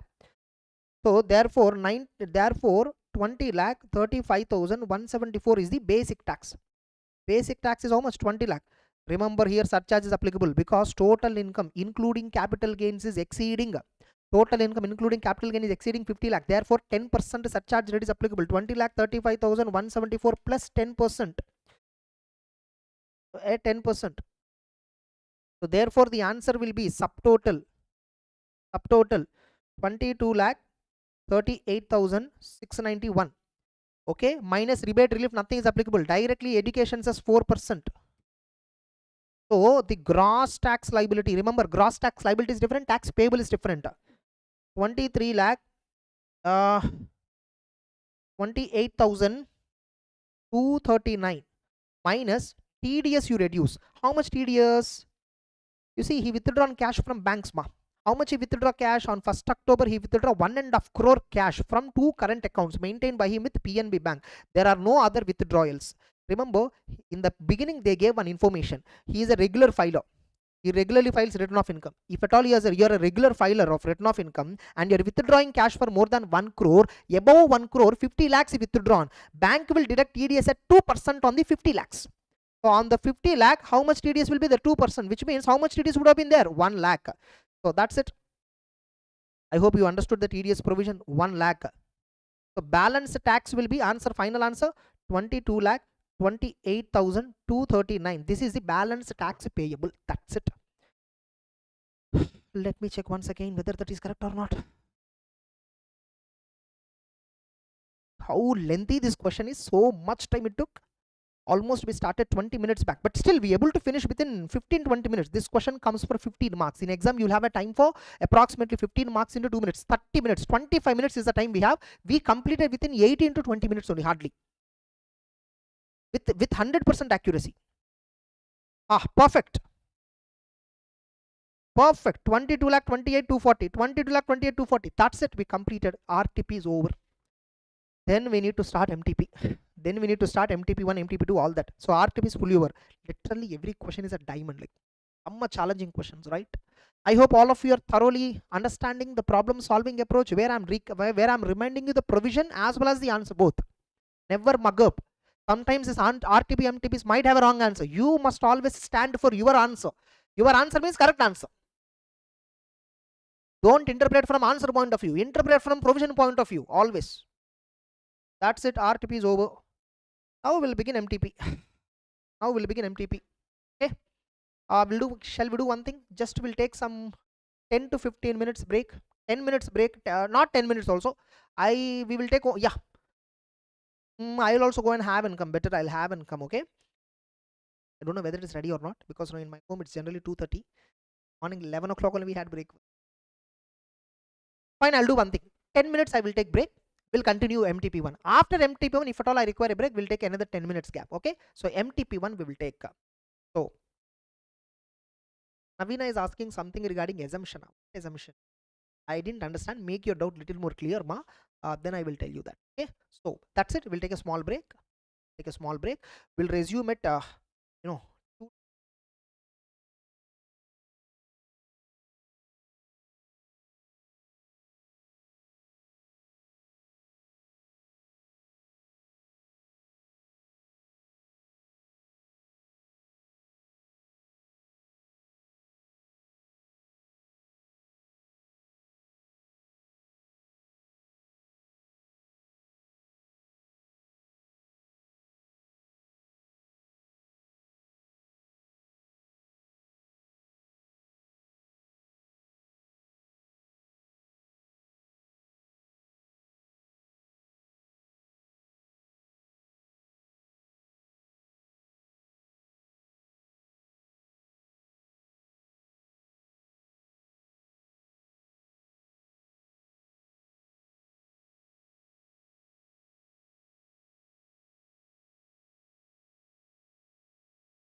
Perfect.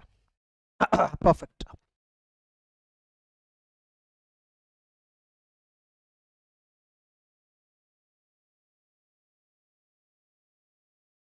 Yeah. So let's begin MTP session. Let's begin MTP sessions. Yeah. Directly I'll start with MCQs. Multiple choice question. I'll directly start.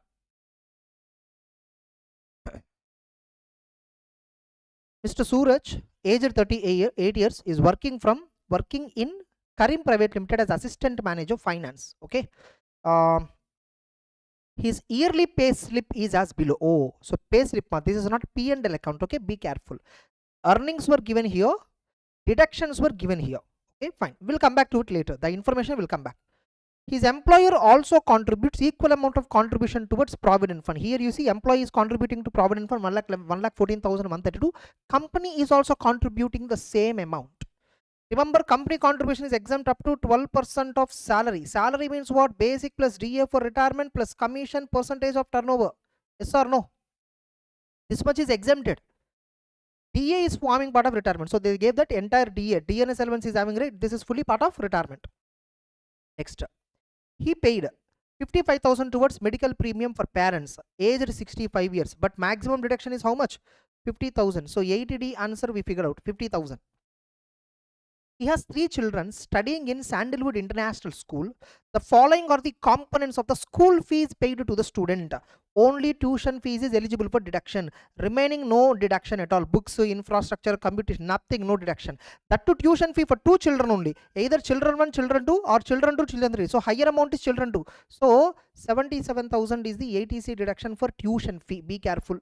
77,000. Then he deposited 2 lakhs in the bank accounts of minor child. Okay. The bank paid interest at rate of 3.5% per annum on the each of these deposits. So 2 lakhs for child 1 and 3 lakhs for child 2, 4 lakhs for child 3. So 3 children were there, deposits were made in their name. Is a time depositor or savings depositor, information is not given. But if you see rate of interest is 3.5%, I assume it's a savings deposit. I assume it is a savings deposit. When it is a savings deposit, clubbing will apply, no doubt. 80 TTA deduction will also be there. 80 TTA deduction will also be there. Be careful. Then he invested 5,000 in HDFC ULIP. HDFC ULIP is not permitted. LIC ULIP is considered under ATC. HDFC ULIP is not there. Only LIC ULIP is considered. And LIC policy for his wife for 10,000. This 10,000 is ATC. Okay.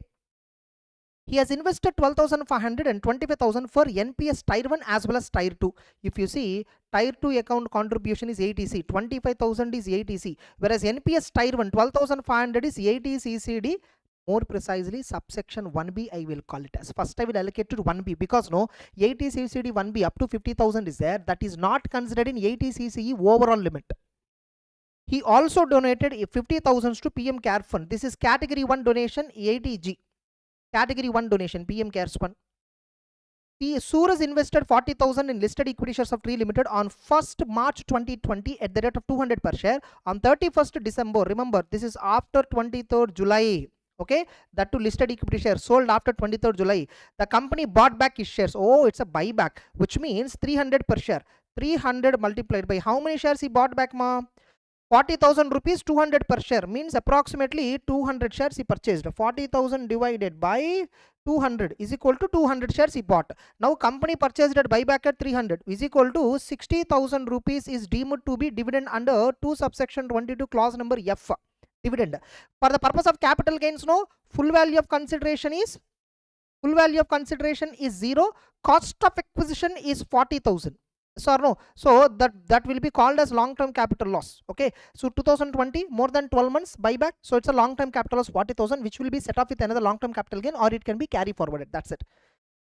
And Mr. Suraj's wife is a housewife. Why this information is given? To apply clubbing provisions for children. So she's a housewife, means she don't have any income. So income of the children is clubbed in the hands of the father. Over. The question is over. From the information given above, choose the most appropriate answer for the following. Okay. Which of the following statement is correct regarding allowances received by Suraj if at all he opted out of default tax? If at all is opting out, optional tax regime, what allowances are taxable? First let me see what are all allowances were there. DNS allowance is fully taxable. HRA fully tax, HRA 10 subsection 13A exemption is available. Transport allowance fully taxable. 3,200 is exempted for blind, deaf, dumb, handicapped. Okay. Personal allowance fully taxable. Children education allowance 100 rupees per month per child, maximum for 2 children, it is exempted. Medical allowance fully taxable. Bonus is fully taxable. Basic pay is fully taxable. Okay, fine. So this is the allowances, right? Question, what are they asking? Only medical allowance, general allowance are fully exempt. Wrong. Medical allowance is fully taxable. Only children education allowance is exempt up to 100 per month per child for 2 children. Yes, this answer is right. We'll see better answer. All allowances are fully taxable. Wrong. Only transport allowance are fully exempt. Wrong. So the answer is option number B. The answer is option number B. We will compare the answers later. Then second one. What would be the income chargeable tax under the head salary in the hands of Suraj if at all he is paying tax under default tax regime? See, they are asking default tax. So standard deduction is 75,000. Remember, they are not asking gross salary. They are asking income chargeable to tax, which means net salary they are asking. If at all the question is gross salary, be careful. Before deduction, you need to check. Here they are asking income from salaries, means after deductions they are asking. So be careful. Now let's consider, let's compute straight away. So let's compute income from salary of Suraj. So basic 6 lakh, or else I'll do directly. Why all this? Default tax regime, right? Default tax regime. Okay, I think better will list out better. Why again? At all we do any arithmetical mistake, it's okay always. So 6,34,000, 6,34,000 068. This is basic. Then DA for retirement 126. DA for retirement 126,814. This is basic. DA 1,26,814. Then HRA 3,17,040. Remember, HRA is fully taxable under default tax regime. We are calculating income under default tax regime. Okay, therefore HRA is fully taxable. How much it is? 3,17,000. 3,17,040. Then transport allowance fully taxable. Transport allowance 19,200 is getting, which is fully taxable. Personal allowance 5,09,088. Personal allowance 5,09,088. 5,09,088, correct? 9080. Yeah. Then children education allowance fully taxable. 100 per month exemption is there in optional tax regime only. And under default tax regime fully taxable, 12,000 rupees. Remember, it is not per child. For 2 children put together is 12,000. If at all they gave here per child, not 24,000 will be added. Be careful. Medical allowance is fully taxable. Medical allowance is how much it is? 15, fully taxable. Bonus 20,000, fully taxable. Bonus is fully taxable, 20,000. And you see, employer is contributing amount to provident fund. Oh, employee contributed 1,14,000. Company also contributed equal amount. How much is taxable? Contribution to RPF, working note 1. Working note 1. I will do here itself, working note 1. So contribution to RPF by employer. How much it is? 1,14,132. 1,14,132 minus 12% of salary is exempted, right? Salary means what? Basic plus DA for retirement plus commission percentage of turnover. Basic 6,34,068. DA for retirement 1,26,814. Commission percentage 0. So total salary is what? 6,34,068 plus 1,26,814 is equal to 7,60,882 into 12%. Into 12%, how much it is? 91,000. Commission is not there, right? Yeah, it is not there. 91,305.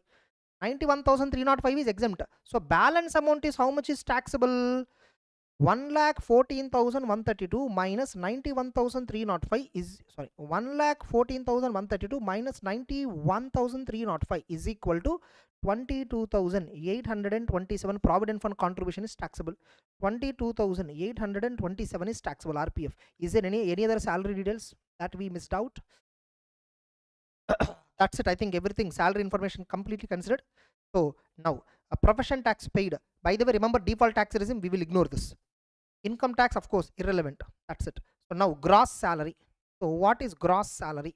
So we'll total this 6,34,068 basic, DA 814 plus 3,17,040 plus 19,200 plus 5,09,088. So then 12,000, okay, plus 15,000 plus 20,000 plus 22,827 is equal to 16 lakh 76,037 is the gross salary minus standard deduction 75,000 is the standard deduction under default tax regime is equal to 16 lakh 1,037. This is income from salary. How many of you understood clearly? How many of you quickly recollected all the provisions? 16 lakh 1,037, that's it. So look at the answer. 16 lakh, perfect, the answer is there, thank God. Then determine amount of tax to be deducted by Karim Private Limited on salary paid to Suraj under default tax regime. Under default tax regime, salary paid. If he is not informed about other income, thank God, this is at least some saving. Okay, now suppose he's having 16 lakh 1,000, right, income, 16 lakh 1,036, right? If at all he is not informing the company any other income, company thinks this one only is the income from salary, only income company thinks. Okay, now up to 15 lakhs 1.4 lakh, beyond that 1 lakh 1,036 multiplied by 30%, up to 15 lakh, the tax amount is 1.4 under default tax regime. So beyond 15 lakh, 1 lakh 1,036, 101,036 into 30% is equal to 30,310 rupees. 30,310 plus this one, 1,74,310 plus, since salary is only 16 lakh, such a general information is not applicable, directly education says. So 1,74,310 plus 4% is equal to 1,81,282. Company has to deduct this month on an average basis. Okay, 1,81,000. So something I did wrong. Assuming he has not informed. Are yaar, chapter 6, default tax regime, no? Default tax regime. No, I computed up to 15 lakhs, 1.4 lakh only. Default tax regime, tax amount. 30%, 1 lakh 40,000. Okay, I think here I did wrong. Here is, totally mistake. So 1 lakh 40,000 plus 30,310, 1 lakh 70 plus directly 4%, 177, 124. 177, yes, perfect. The answer is B. The answer is B. I hope you're able to understand clearly. Next. Assuming for the purpose of answering this question only, no contribution is made by Suraj and the company towards Provident Fund. So assuming there is no contribution to Provident Fund, what amount of deduction is available to Suraj under Chapter 6A for the previous year? What is total Chapter 6A deduction? They're asking. Assuming he has opted out of default tax regime, look at optional tax regime. Provident Fund contribution, you remove it. After removing Provident Fund contribution, what are the remaining Chapter 6 deductions? Total amount they're asking. Easy. We'll compute first. We'll compute that. Now. So 80D. We already computed. 80D how much ma? 80D 55,000. 80C tuition fee. We already computed 77,000. You see here. 77 we computed. Now here Suraj deposited 2 lakhs in bank account of minor, 3 lakhs in minor child 2, 4 lakhs in minor child 3. Here there are two assumptions. This deposit, if you assume fixed deposit, then the answer is different. If you assume this is savings deposit, then interest on savings deposit minus 1,500 exemption per child, you remove it, added in the total income. Approximately 10,080 DTA deduction will come. If at all you are assuming this as a savings deposit, 10,080 TTA deduction will come. Be careful, okay? But here this is an assumption. It's an assumption based. So let me assume for a safer side fixed deposit. If nothing is given, I assume that it's a fixed deposit, okay? If at all assumption is savings, then it is different. So here the question is vague. So I assume it as fixed deposit for the time being, and then we'll see. ATC, another LIC. LIC policy for wife is taken. ATC 10,000. ATC LIC policy 10,000 is there. Next. So next, investment in NPS Tier 1 ATCCD subsection 1B. How much is that? 12,500. That is 12,500. And Tier 2 account, again Tier 2 comes under ATC only. Again ATC Tier 2 is again how much it is? 25,000. Tier 2. Tier 2 NPS 25. Then 50,000 in PM CARES fund. 80G how much it is? 50,000 PM CARES fund. Okay, by the way, 80D maximum amount is how much? 50 only, na? 80D maximum amount is 50,000. Be careful, okay? By the way, to his personal policy, nothing is paid. Only for parents he paid. Personal, no information is given. Therefore, for personal purpose, 80D medical premium, nothing is there. And Suraj is a housewife. That's it. Answer over. So total this. So 50,000 plus children education purpose 77,000, 10,000 plus 25,000 plus 12,500 plus 50,000 is equal to 2,24,500. This is the answer. Suppose if at all 80 TTA assumption also added, another 10k will add. 2,34,500 is the answer. So 2,24,500 will be the answer. So that's it. 2,24,500 will be the answer. 2,24,500 is the answer. So let us see the answers. Yo, nothing is there. I don't know why. 2,50,000. No, 2,50,000 is on what logic? Assuming ATC is 1.5 lakh. 80D 50,000. 80G 50,000. 80CCD subsection 1B is some 12,500 something. I think this answer is not right. 2,50,000 is not right. 2,24,000. And what answer they gave? Just check out what answer they gave. So fourth question, right? Let me check the answer. Fourth question, yeah. Fourth question, B. How 2,14,500? No, that's not correct. ATG PM cares fund. I think this answer is wrong. I will go with 2,24,500. My answer is 2,24,500. I don't know why 12,000. Why they got 2,14,500? I don't know. Actually, the answer is not 2,14,500. It is 2,24,500. I think some printing mistake might have been there. Okay, printing mistake might have been there. Again, 80 TTA is not considered. So here they assumed it as fixed deposit. If at all 80 TTA is also considered, 2,34,000 answer will come. So here something is wrong here. I'm not sure why it is wrong. Got 2,24,500 here. That's it. Ours is accurate answer. That's it. Fine. It's okay. Leave it. Next. What amount of interest income be included in the SURS for the year if at all he opted out of default tax regime? Opted out of default tax, clubbing related provision they're asking. Now let us see directly the answer. Clubbing. You see here. See here. Child 1. Child 1, child 2, child 3. Child 1, 2 lakhs, 3 lakhs and 4 lakhs. All are deposited on 1st April. 3.5% interest. Okay. So directly total 9 lakhs. 9 lakhs into 3.5%. 31,500 minus for all the 3 children 1,500, 1,500, 1,500 you can claim minus 4,500 is equal to 27,000 income will be clubbed in the hands of Suraj. Therefore the answer is 27. The answer is C. Oh, there is another question. What will be the tax treatment for buyback of shares by Suraj? Buyback of shares, no. How much is the buyback amount, by the way? We computed that also, I guess so. 60,000 rupees is the buyback. The entire 60,000 will be treated as deemed dividend, and for capital gains purpose 40,000 will be treated as loss. Yeah, I think we computed wrongly. Yeah, amount. How much is the buyback?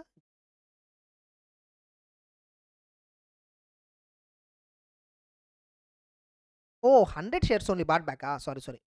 100 shares only bought back. We computed for 200. So 100. So which means 30,000. 30,000 is treated as buyback. Okay. 30,000 is treated as buyback, which is taxable under income from other sources under 2 subsection 22 clause F, because the buyback is happened in November 2024. So look at 30,000 on buyback is exempt. That's wrong.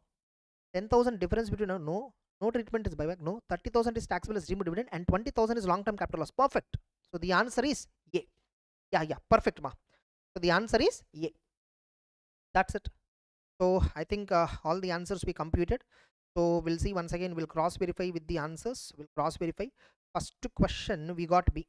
First question B answer is right. Second question the answer we got is C. That is also right. Third question got B answer. Yeah, that is also right.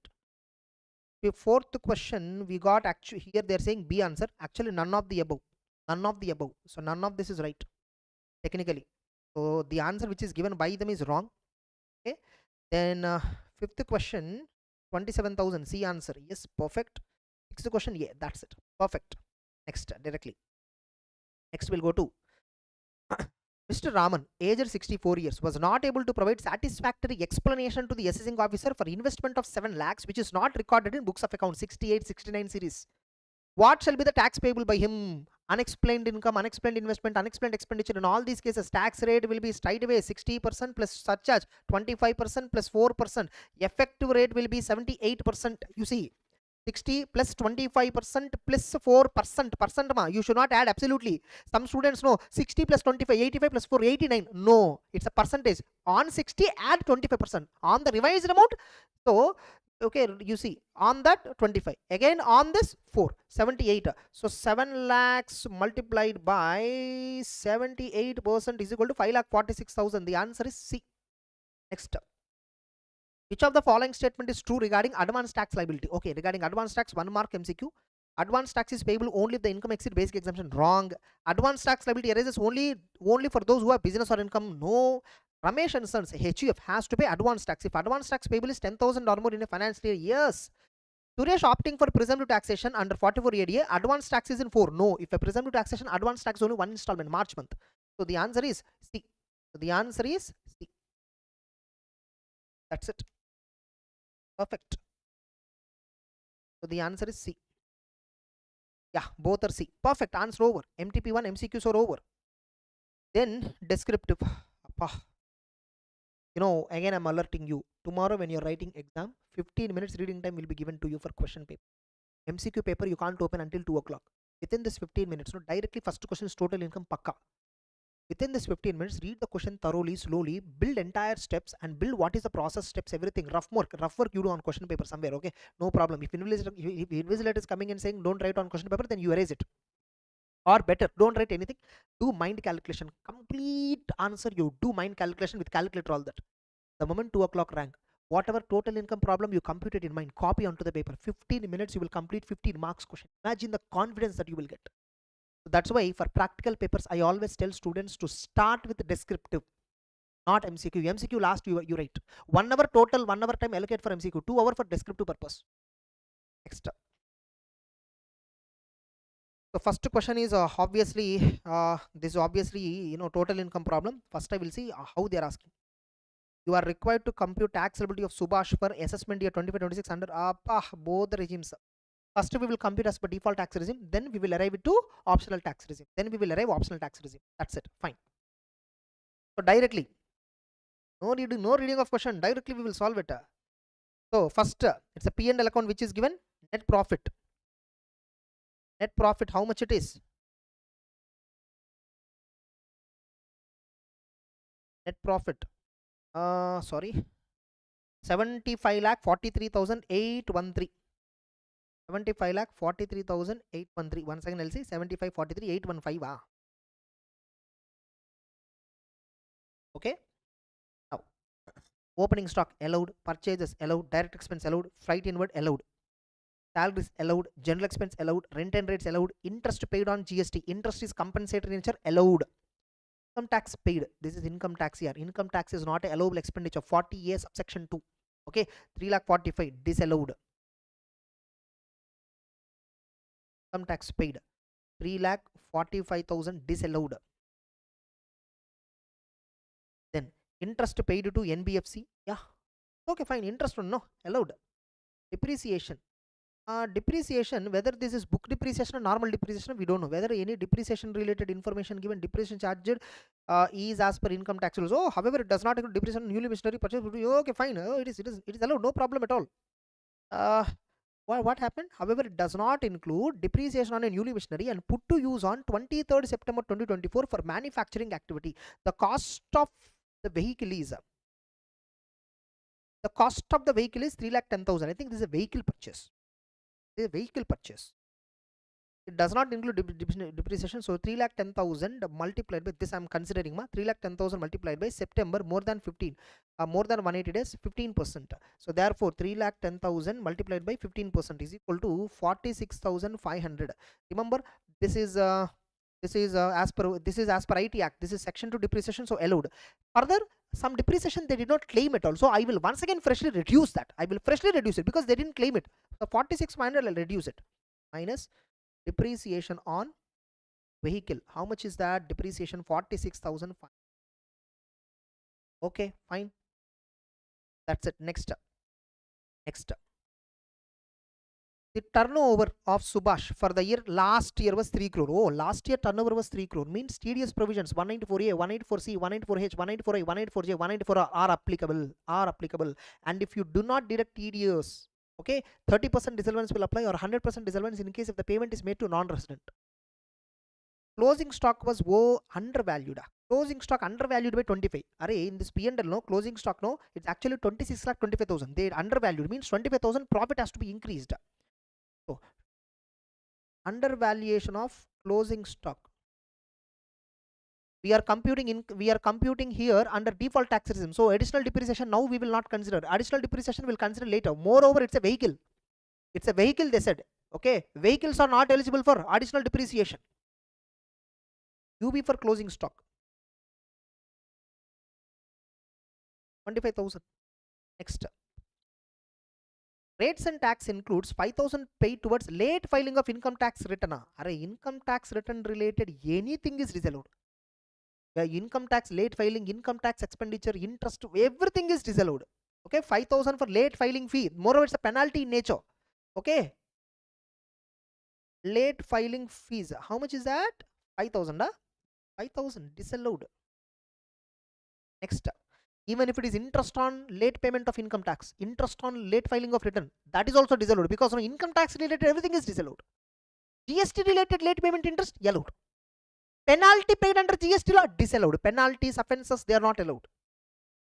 Salaries include 15,000 paid on a single day by way of cash. Oh, single day 15,000, more than 10,000 is paid. Suppose if at all it is a bank holiday, then no disallowance. Here nothing is given, therefore disallowed. How much it is? Salary paid in cash 40A subsection 3. How much it is? 15,000 disallowed. Interest paid, fantastic adjustment. Interest paid on loan 10 lakh. Loan of 10 lakh was taken from NBFC. Out of the loan, amount of 2 lakh was used for personal purpose. Balance was used for business purpose. No TDS was deducted. Oh my god. Out of 10 lakh loan, 2 lakhs is personal purpose, 8 lakh only used for business purpose. First of all, how much interest paid to NBFC? Oh, 1 lakh 20. 1 lakh 20 multiplied by 2 by 10. Okay, 2 by 10 means how much? 1 lakh 20 into 2 by 10. Why? What is 2 by 10? 2 lakhs worth of loan out of 10 lakhs used for personal purpose. So 24,000 is interest is for personal purpose. Straight away disallowed. Straight away personal purpose. Personal interest out of NBFC 24,000 straight away disallowed. What about business related amount? 96,000 is business or profession related, correct? Now this is allowed as deduction. However, you see they have given one point. TDS is not deducted. 194A. First of all, is 194A applicable for the SSE? Yes, because last year turnover was more than 1 crore. Therefore, 194A is applicable.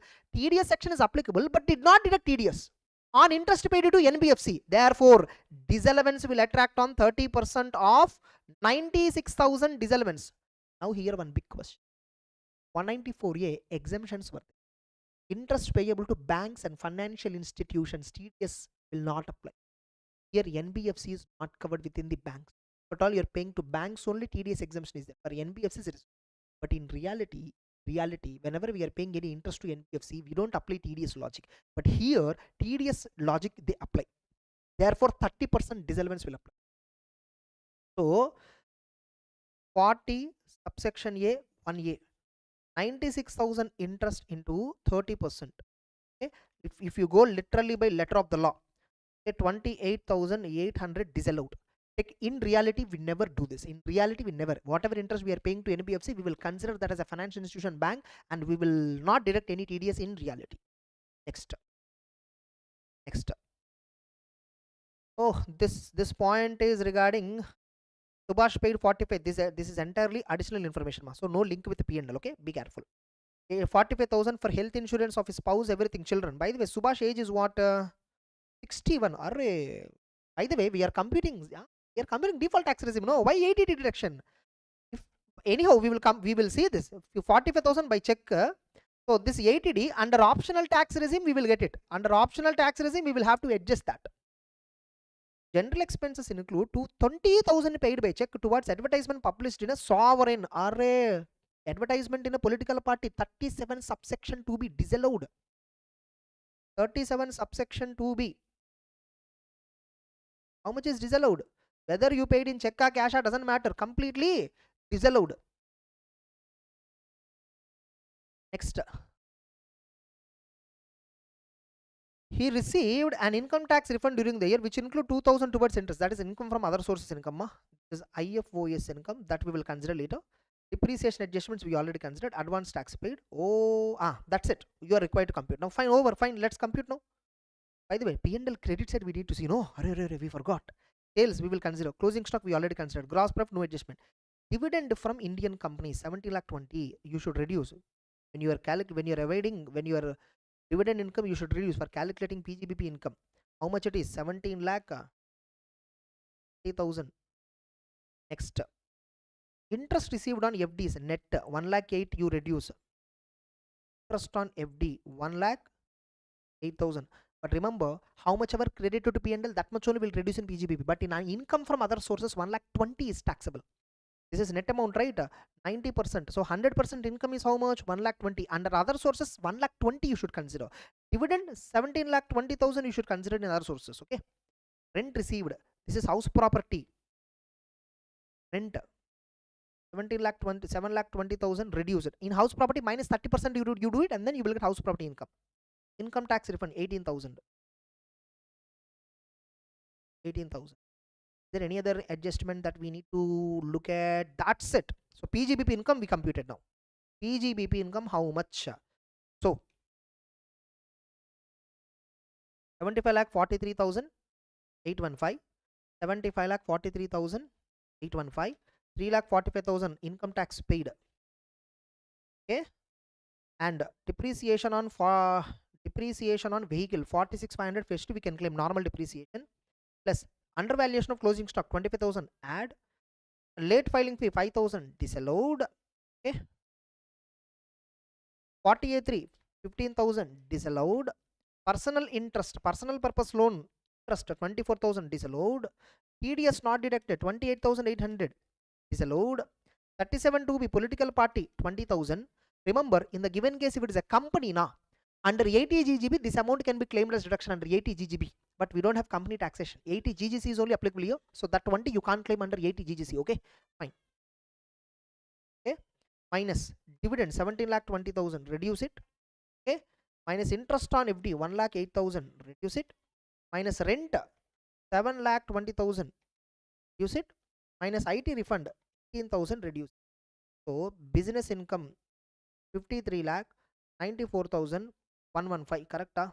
Yeah, 53 lakh PGBP income we computed. Now house property rent received is 7 lakh 20 minus 30%. Remember, municipal taxes details everything, nothing is given.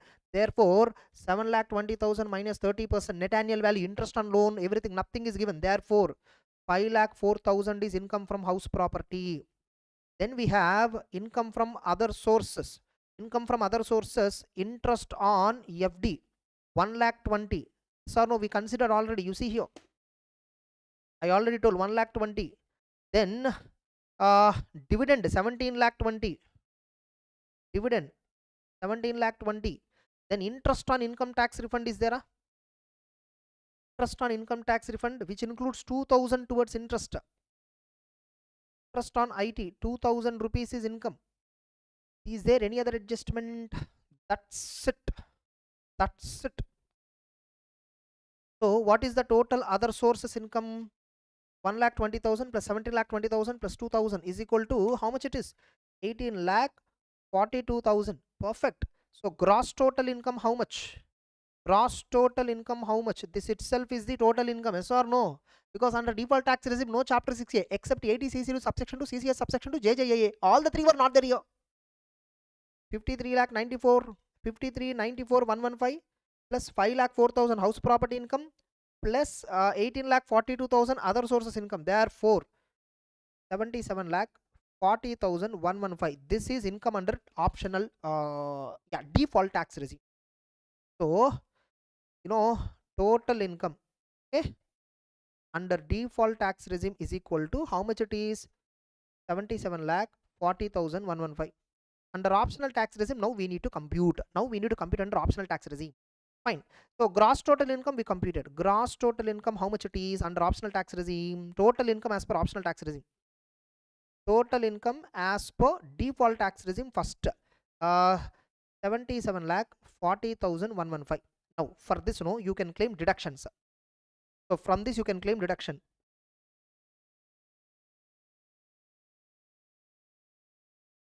Yeah, I think somebody is asking, Somashekar, you are asking about dividend regarding surcharge. Watch my previous marathon. I showed in the playlist. There is a playlist. This video is also there as part of some playlist. Okay, just go to my playlist. Tax day before exam. Inside that basic concepts. Inside the 12 hours video is there. Inside that surcharge point is discussed in basic concept timestamp. Okay, clearly I discussed that. Please watch there for clarity. Next.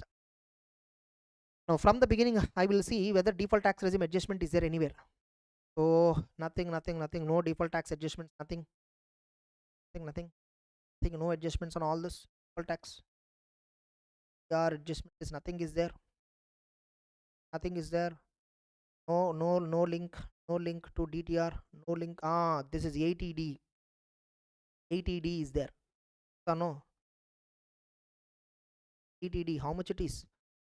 50,000. 45 only. 45 only.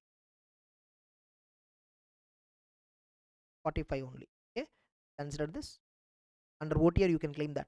General expenses, here you see depreciation is as per income tax rules already considered. However, it does not include depreciation on new machinery purchased and put to use on 23rd for manufacturing activity. The cost of the vehicle is reactant. Here they said vehicle. So I am doubtful here whether the vehicle is used within the factory vehicle. Suppose if a vehicle is used within the factory, like goods carriage vehicles will be there within the factory. They are eligible for additional depreciation. General road transport vehicles, they are not eligible. If at all you take an assumption here whether it's a road transport vehicle or normal vehicle, they are not clear. They did not give any clearly information, but they are saying indirectly that it is used for manufacturing activity. Means this is a vehicle which is used within the factory, within the godown, for shuffling goods from one place to another place. So for any purpose it might be. If that assumption we have taken, then additional depreciation you can claim. Getting it? So advance tax, so 3,10,000 into 20% additional depreciation you will get. Additional depreciation on vehicle. Here I have taken assumption used inside the factory for manufacturing purposes. Road transport vehicle, no deduction at all. Ships, aircrafts, no deduction at all, no additional depreciation. So 3,10,000 is the cost multiplied by 20%. So 3,10,000 into 20%, additional depreciation 62,000. Okay. Then house property, no adjustments. Other sources, no adjustments, nothing. Therefore the answer is 77,40,000. Is there any other adjustments that is there affecting default tax regime? Everything I considered perfect. Every point we consider. So that's it. So 77,40,115 minus 80D deduction 45,000 minus 62,000 deduction 76,33,115. This is total income under optional tax regime. Under default tax regime 77 lakh, under optional tax regime 76,33,115. Hope my answer correct. We'll see once just for the convenience sake. Okay, the default tax regime our answer is 77 lakh. Correct, our answer. Appa, thank God. Okay, next, under optional tax regime the answer is, oh my God, 76,33,120. 76, perfect. Both the answers we computed correctly. Total income. Yeah. Next, directly, what else they're asking? Tax liability also. Oh my God. Fine, we'll compute tax liability also. They're asking. What is this? What is he? Senior citizen, senior citizen. It's okay. That's why 80D more than 25,000 we considered, 45,000 we considered, because it's senior citizen. Up to 50 limit is applicable. Okay. Now, I think there is no special incomes, right? There is no special incomes. And remember, they're asking tax liability only. They're not asking tax payable. So better, if you do not understand what is tax liability, tax payable or gross, or you don't understand, put entire format. Okay. So now next, tax liability computation. Basic tax, optional tax regime, default tax regime. Okay. tax computation format, basic tax plus surcharge, then you get subtotal minus marginal relief, then you get again subtotal plus 4% cents, then you get total liability minus TDS minus advance tax, then you will get tax payable. So until this fully you fill. Okay, next up. Now total income, we already saw total income, no special incomes included, lucky we are. So under default tax regime, up to 15 lakh 1 lakh 40,000 fixed, up to 15 lakh 1 lakh 40 fixed, 77 lakh 40,000 115 minus 15 lakh you remove, then balance amount is taxable at 30%. Total basic tax is 20 lakh 120. Total basic tax is 20 lakh 12,034. Surcharge, since the total income is exceeding 70 lakh but not exceeding 1 crore, therefore 10%. Yes or no? Plus 10%. Surcharge is taxable at 10% only. So 2 lakh 1,203. So subtotal 20 lakh 12,034 plus 10% is equal to 22 lakh 13,238. Marginal relief not applicable. Therefore subtotal 22 lakh 13,238 plus 4%. 23 lakh 1,766. Okay, minus TDS. TDS how much is there? On interest on deposit, some 12,000 here some 12,000 TDS is there, and advance tax how much is there here? 15 lakhs advance tax is paid. Okay, so TDS how much? 12,000, advance tax is 15 lakhs, so balance tax payable is minus 15 lakh, balance tax payable is 78 lakh 97,000,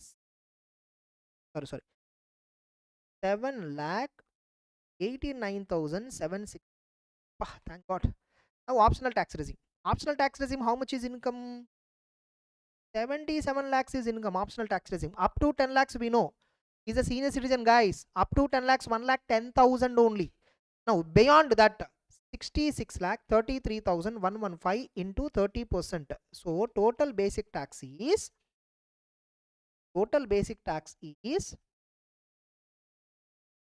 20 lakh 99,934. 20,99,934 correct, plus 10% surcharge 23 lakh 9,927. Relief nothing. So subtotal 23 lakh 9,927 plus 4% cess. So 24 lakh 2,325. As usual 12,000 TDS, 15 lakhs advance tax minus 12,000 minus 15 lakhs is equal to 8 lakh 90,325. That's it, answer over. Now let's compare once. Correct, 24 lakh 2,000, 24 lakh 2,000, perfect, under optional tax regime. Okay, under default tax regime 23 lakh 1,700, 770, 23 lakh 1,770, perfect. Both the answers were wrong, but we also computed tax payable amount also for a safer side. That's it, question number 1 is completed. So tough, no? Not tough, 1 or 2 points only. It's lengthy, actually the problem is very lengthy.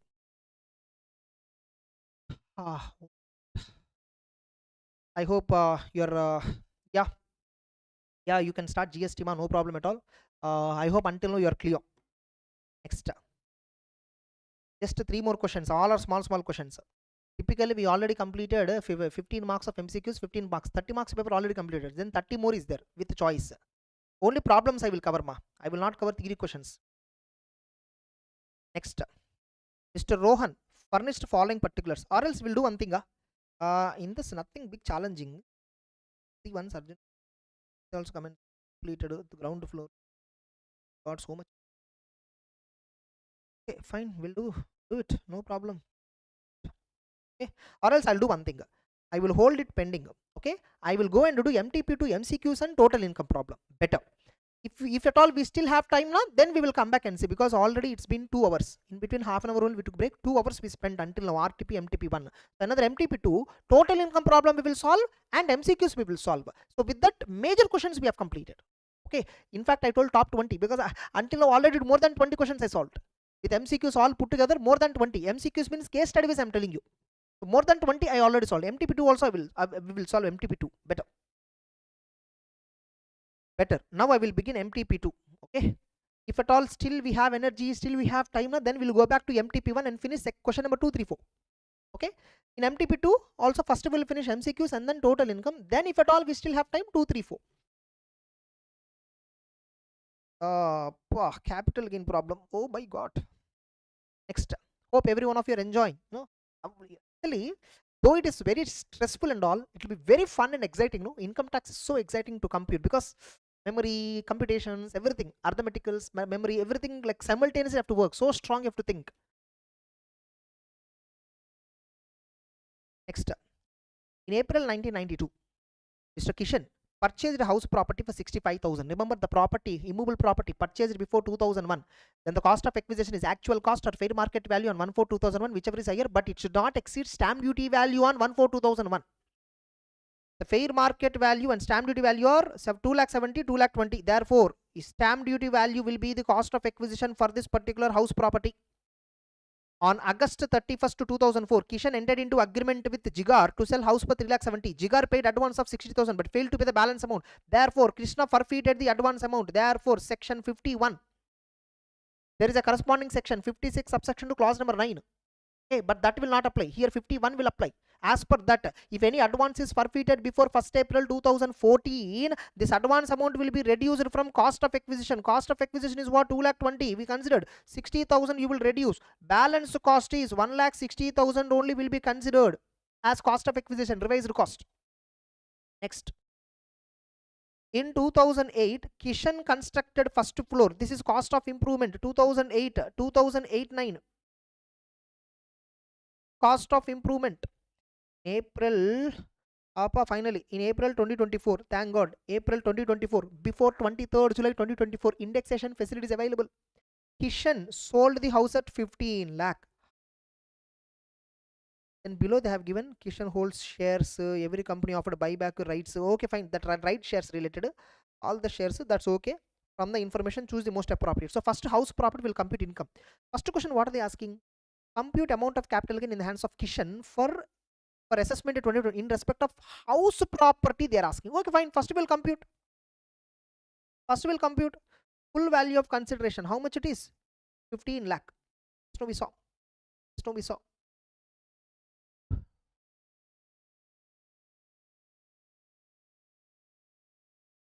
So just now we saw consideration is what? 15 lakh ma.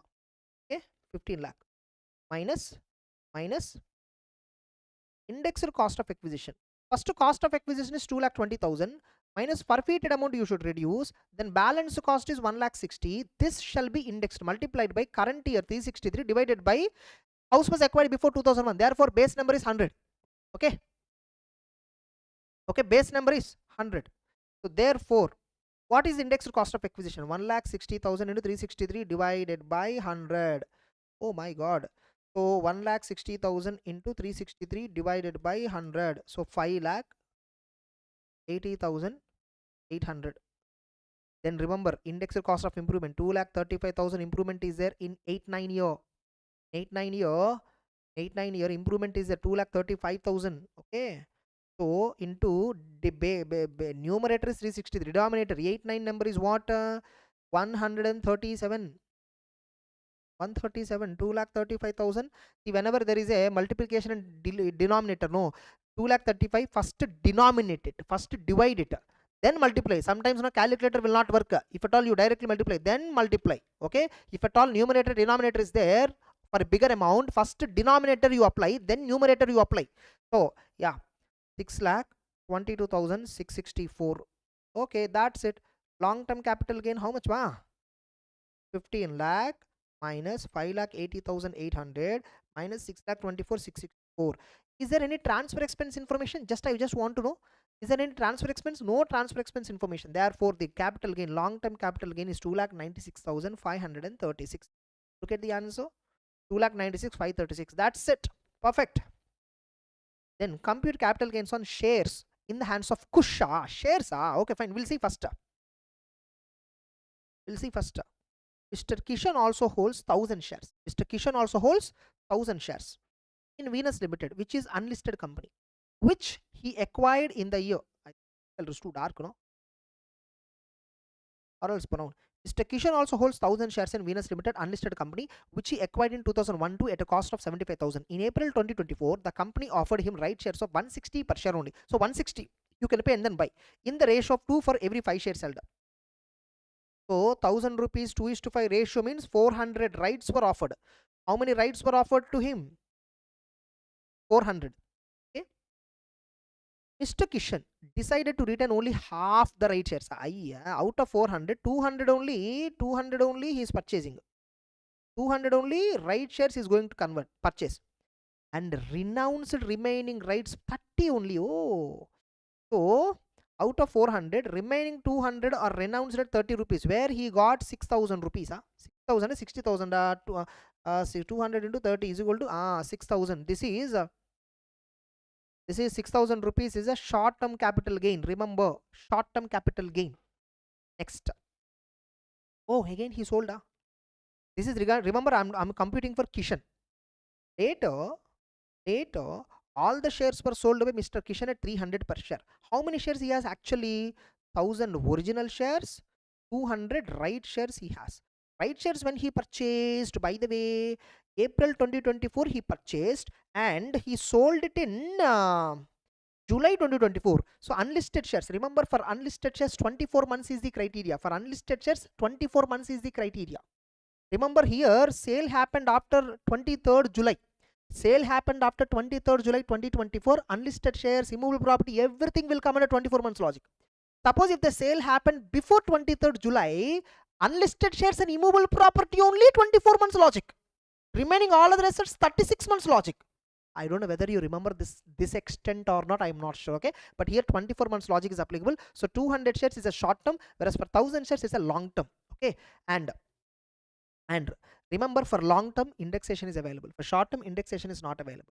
So now look at that. Oh, no, all the shares were sold in December. No, after 23rd July he sold, no indexation at all. Okay, now full value of consideration. At what price he sold?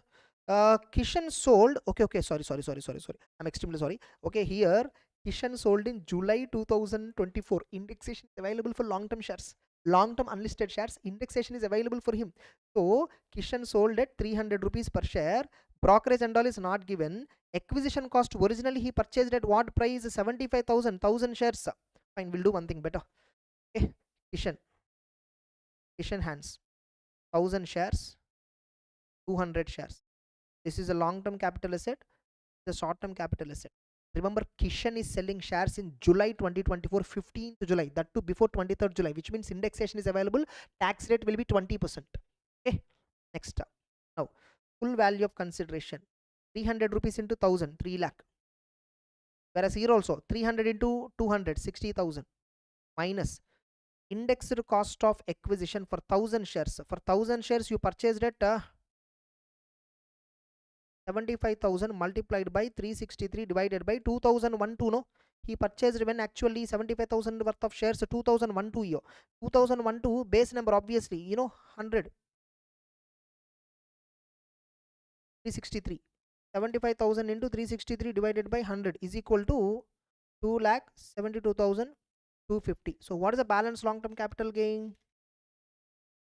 27,750 is Kishan's.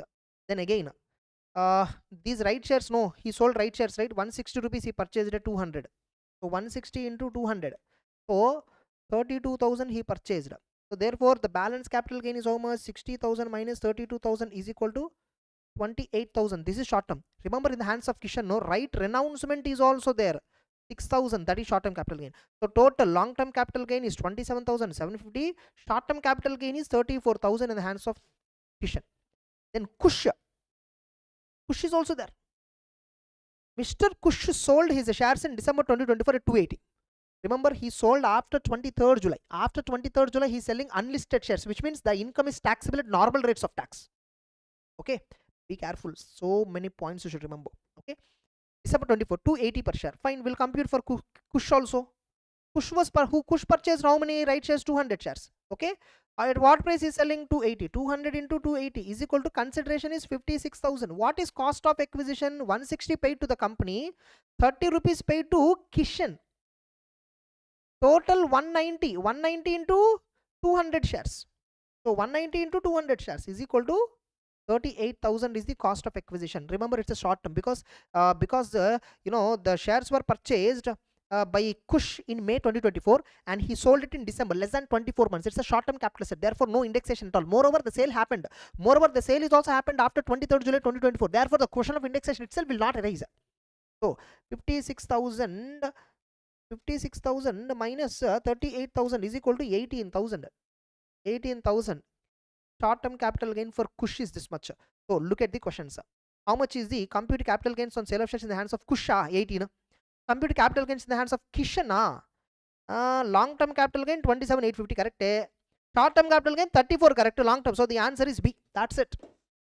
Question number 1. Three sub-questions completed. So question number 1.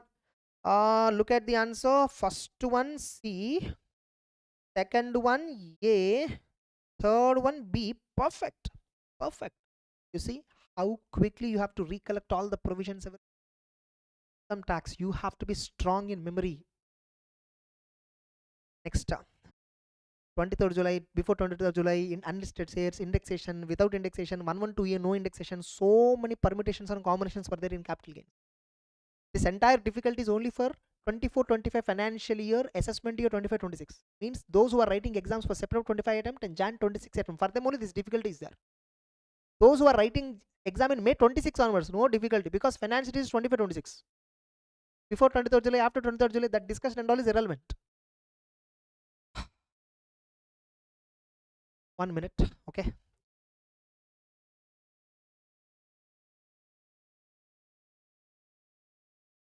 Four more MCQs, then total income problem. That's it. MTP2 will also be over mainly.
So hard, no? Yeah. Second question. We'll directly proceed. Second question. This is regarding land investment. How much is that? See? Oh, says is also there, huh? Fine. Okay. So shall we continue? Mr. R of Desai has two businesses, and before I continue, I just want your replies. Whoever is watching, hope you're able to learn, hope you're able to understand, hope you're able to recollect all the provisions. So exciting, no? Give me a few replies. I'll proceed.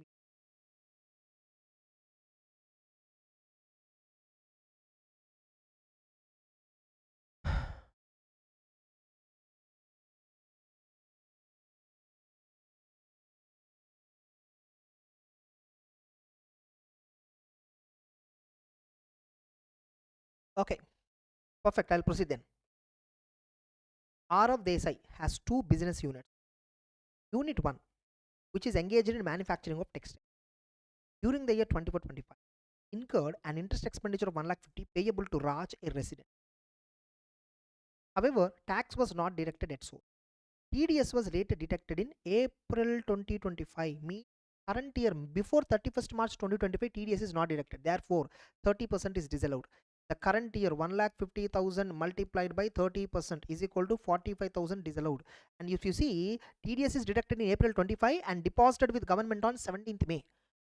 I know some students know, sir, deposited before due date for filing IT return. No, you can, no disallowance attracts. No, no, no. Deduction must be by 31st March, then remittance must be before due date for filing IT return.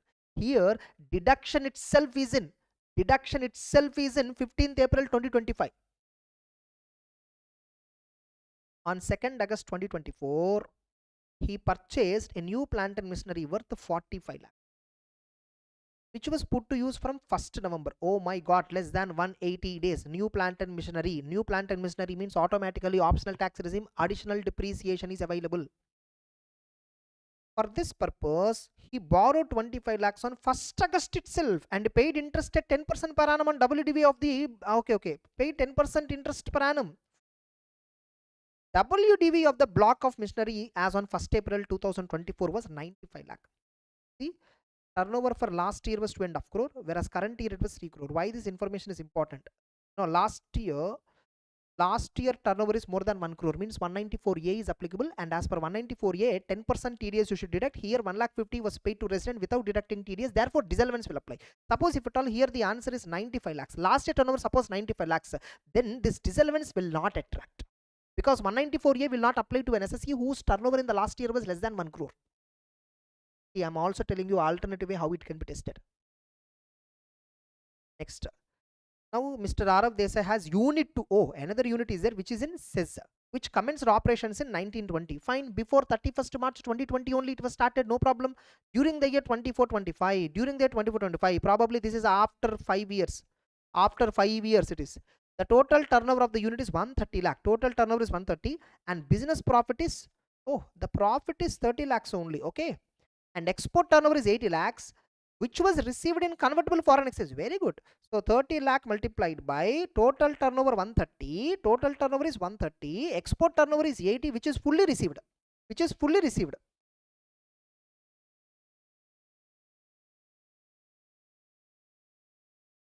okay. 30 lakh divided by 130 multiplied by 80 is equal to 18.46 lakh multiplied by 50% exemption, multiplied by 50, because no 5 years crossed already. 9.23 lakh exemption. That's it. I think our entire question, assume he has shifted out optional tax regime, that then only 10A exemption is available, okay. Choose most appropriate answer. What would be the depreciation on the block? Okay, we'll compute. Depreciation will compute. Yeah, this one. Opening value of the block is how much? 95 lakh. Opening WDV 95 lakh. Okay. Opening WDV 95 lakh. Then 2nd August he purchased, but put 45 lakhs, but it was put to use only from 1st November. Okay. Additions. Actual cost less than 180 days. 45 lakhs. Don't add directly because no interest is there. And he borrowed 25 lakhs loan on 1st August. So from 1st August to 1st November, August, September, October, 3 months, interest has to be added. Interest is 10% per annum. So 25 lakh multiplied by 10% multiplied by 3 by 12. This is explanation 8 to 43 subsection 1 requirement. So 25 lakh to 10% into 3 by 12 is equal to 62,500. So total additions value 45 lakh 62,500. Okay, then that's it. I think now optional tax regime means additional depreciation is also available. Okay, now 95 lakhs plus 45 62,500 is equal to 1 crore 40 lakhs 62,500. Some students are saying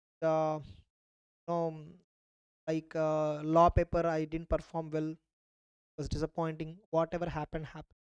If at all you wrote at least 60 marks in law paper, I'm telling you 60, not descriptive, MCQ plus descriptive put together 60 plus you wrote. If at all you think 40 to 50 scoring is so difficult, don't worry. Toughest papers, liberal valuation there. You may think you don't even get 40. Trust me, the result card you will see 50 plus. Provided one condition. Have you wrote for at least 40 to 50 marks of the descriptive paper and MCQs? At least those who wrote 40 to 50 marks of descriptive paper, 40 to 50 marks enough. Then you easily score 35, 40 in that. And in MCQ, at least if you get 10, enough. Done. You are passing law. Focus on tax. See, that's why I always tell, when you are studying law, anything subject like that, whatever it is, never go with selective preparation strategy. In each chapter, important questions. Some a minute.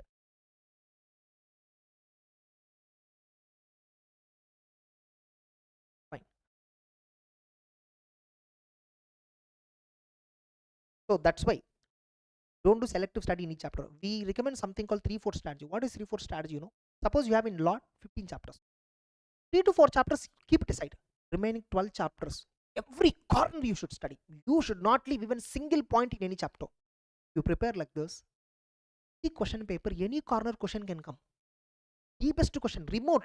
They won't ask the type of question itself. That also let them ask. You are prepared already. You can answer. That's why I always tell 3/4 strategies. Never go chapter wise ABC analysis. Very dangerous. Okay.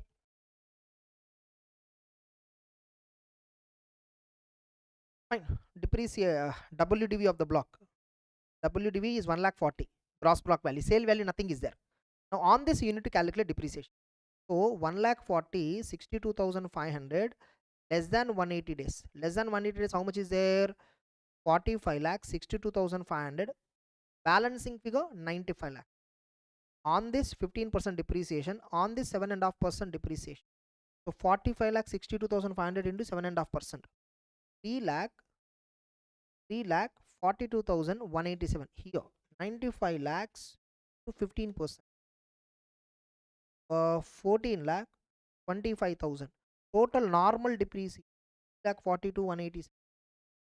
17 lakh 67,187. Additional depreciation on this 20%. No 10%, because installation is on November. So 45 62 500 into 10%. So 4 lakh 56,250. Balance 10% you can claim later. So total depreciation 1767 187. 22 lakh. Second I'll see 456 250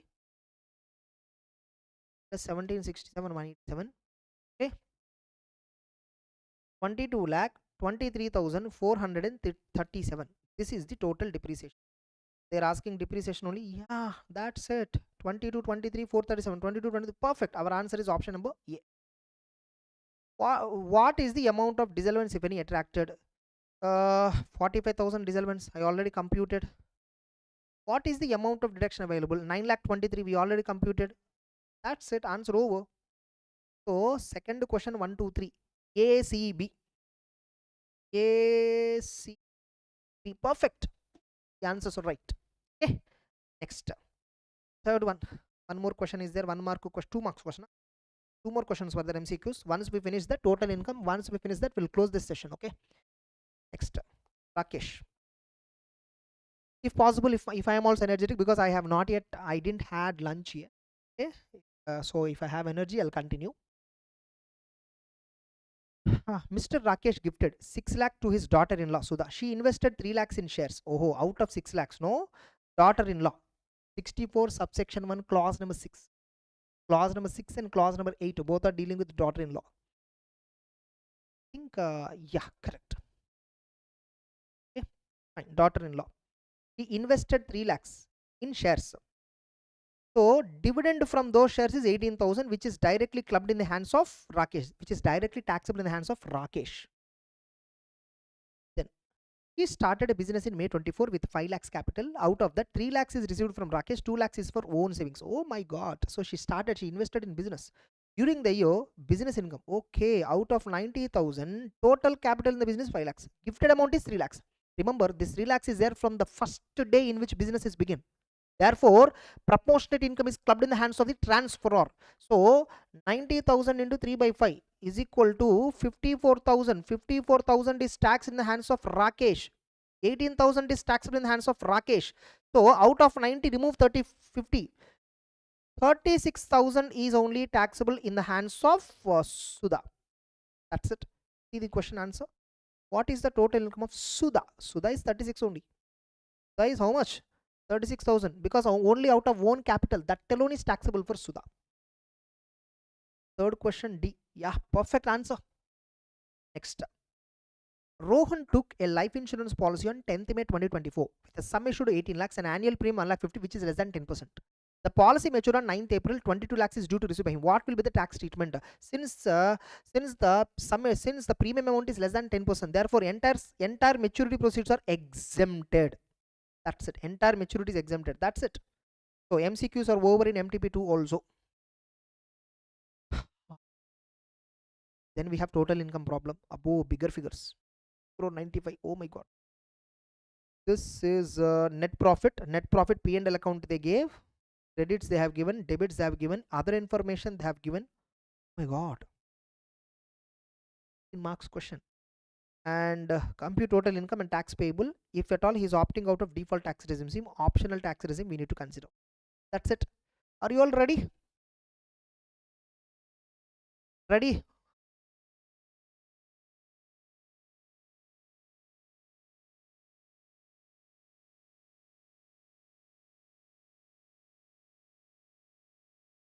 Once this is over, I will post GST related MTP RTP also. Mohammed sir has done recording of GST. That also will post. See how many problems we solved.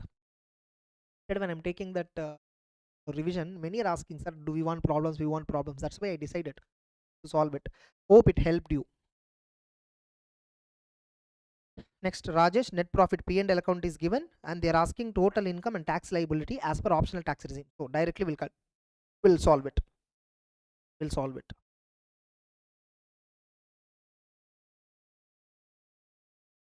So net profit as per P&L account.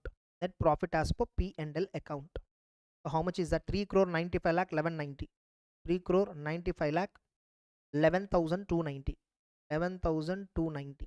Okay, that's it. After debiting debits 15,000 paid to Gurudwara registered under ATG in cash. No ATG deduction. Moreover, it is debited to P&L. Therefore, it is disallowed. Disallowed donation. How much it is? 15,000. Okay, then contribution to 35,500 to university approved under scientific research. Optional tax regime, contribution to scientific research university allowed as deduction. Already it is debited in P&L. While computing that profit is already reduced. No tax treatment. Interest amounting to 1,75,000 was paid on a loan obtained from a bank on 15th July 2022, which was utilized for purchasing an electric vehicle. The vehicle was acquired for exclusive personal use. Oh, personal use. For personal use, if at all you are acquiring. By the way, the loan was obtained during 22-23 year. Loan was acquired in 22-23 and it's a personal purpose. Therefore, for business purpose, interest on EV loan 1,75,000 is disallowed. 1,50,000 deduction you can claim under 80 EEB. Remember, 1.5 lakh 80 EEB you can claim deduction. Electric vehicle. Remember, the loan was sanctioned during 22-23 financial year, which is the primary condition. Salaries and wages include contribution of 20% of basic salary in national pension scheme referred in 80cc for an employee. Mr. Ganesh, who has basic salary of 4 lakhs and DNS allowance of 40% basic salary. Okay, so okay, 50% of DLS allowance is forming part of salary. Oh my god, 20% of basic salary they gave. Basic salary for employee, how much? For a particular employee who is his name is Ganesh. On his name, no, company contributed, this SSC, Rajesh, no, this businessman contributed 20% of basic salary. So we'll do working here itself. You know, first, no, 80 CCD NPS contribution, 20% of basic salary, na. 20% of basic salary. Basic salary is 4 lakh. 80,000 they contributed. 4 lakhs into 20%. Okay. Minus how much is allowed as deduction? 14% of salary is allowed as deduction for us. 14% of salary means 4 lakh. DA how much ma? What DA is 40% of basics, which means 1,60,000. 1,60,000. In that retirement benefit is 50, which is 80,000. So 4,80,000. 4,80,000 multiplied by 14%. Oh ho. 4,80,000 multiplied by 14%. 67,200 only allowed as deduction. So you see, company bear 80,000. They debited to P&L 80, but how much is allowed as deduction? 67,200. So 80,000 minus 67,200 is equal to 12,800 disallowed. So this is working note. Okay, 12,800 disallowed. Good adjustment. I told you, in every RTP this came, MTP this came. Purchase of timber for 25 lakhs under forest lease for business purpose. That's okay. Some business purpose timber purchase. It's a purchases. Natural, no problem. Credits. Rajesh sold goods to his brother for considered 6 lakhs, whereas market value was 9 lakhs. Remember, 40A subsection 2. Many students will confuse you. 40A subsection 2. It talks about expenses. If at all any expenditure is unreasonable, that unreasonable portion is disallowed. Here it is about income. For incomes, 40A2 will not apply. But this we will consider in transfer pricing adjustment, which is there in CA final, okay, not in inter. During the year, Rajesh received 3 lakhs from a debtor previously written off as bad debt in 2021. Original amount 4 lakhs. However, only 2 lakh 50 was permitted as a deduction in the written off income. Oh, so earlier 4 lakhs is a bad debt, 2 lakh 50. So deduction claimed is 2 lakh 50. Now amount recovered is 3 lakhs. 50,000 is taxable. How much is taxable? 50. See, earlier I did not receive single rupee also. Still, still 1.5 lakh in 1.5 lakh income I showed. 1.5 lakh income I showed. Wait a minute. I think here it is very clearly you need to analyze this. Very clearly you need to analyze this. Even this also I told, recovery of bad debt point I told. You know, earlier 4 lakhs is my income. 4 lakhs is my debtor. Okay. 2.5 lakh only given as deduction. So which means, however, only 2.5 was permitted as deduction. How much is permitted as deduction? 2.54. How much income I showed? Actually 1.5 lakh. Whereas ultimately I collected how much? 3 lakh. I only shown how much income? 1.5. How much I ultimately collected? 3. 1.5 lakh is taxable. Or you can do another way. Recovery of bad debt is taxable in excess of net deduction allowed earlier. Net deduction allowed earlier is how much? 1.5 lakh. How much I recovered now? 3 lakhs. Excess of net deduction how much? 1.5 lakh. This 1.5 lakh is only taxable. Now, but you remember, P&L account, how much is credited? 3 lakhs is credited. Entire 3 lakhs recovery is credited. But is 3 lakhs taxable? No, 1.5 lakh only taxable. Since P&L account is credited with 3 lakhs, where 1.5 only taxable, excess 1.5 is already added. We need to reduce. Okay. Minus excess amount, excess bad debt recovered, not taxable. Not taxable. Okay. 1 lakh 50,000. Reduce it. 1 lakh 50,000. Reduce it. Next. I told you very clearly the logic. See, 4 lakhs bad debt I showed. But department gave only 2.5 lakh bad debt, which means they only taxed 1.5 lakh for me. So no, net deduction allowed is how much? Yeah, that's it. Original amount of bad debt is 4 lakhs. Okay, 4 lakhs. I recovered from, if at all entire 4 lakhs is allowed as deduction, entire 3 lakhs is taxable. But department allowed only 2.5 lakh as deduction. Only 2.5 lakh they gave me deduction, which means 1.5 lakh they did not give me any deduction at all. Now I recovered 3 lakhs. So recovery of bad debt is allowed as recovery of bad debt is taxable only to the extent deduction allowed. That logic also you can take. How much deduction allowed earlier? That much only taxable. Earlier how much deduction I got? 2.5 lakh. Up to see here, no. Let me give you one example. See, I sold goods for 4 lakhs. Department showed me 2.5 lakh, which means on 1.5 lakh I paid. This 4 lakhs I have not yet recovered. Later in subsequent year 3 lakhs I recovered. Only 3 lakhs I recovered. Out of 3 lakhs already how much is taxed? I've already taxed here. So which means how much is taxable? 1.5. This is simplest way to understand. No mug up, nothing. Formula, excess, recovery, net, nothing. This is simplest way to understand. So how much is taxable now? 1.5 lakh is taxable. Next. I hope bad debts point everybody understood. Okay, that P&L I drafted and then showed. It's very easy for you. Everybody understood? Can I proceed? Can I proceed for the bad debts point?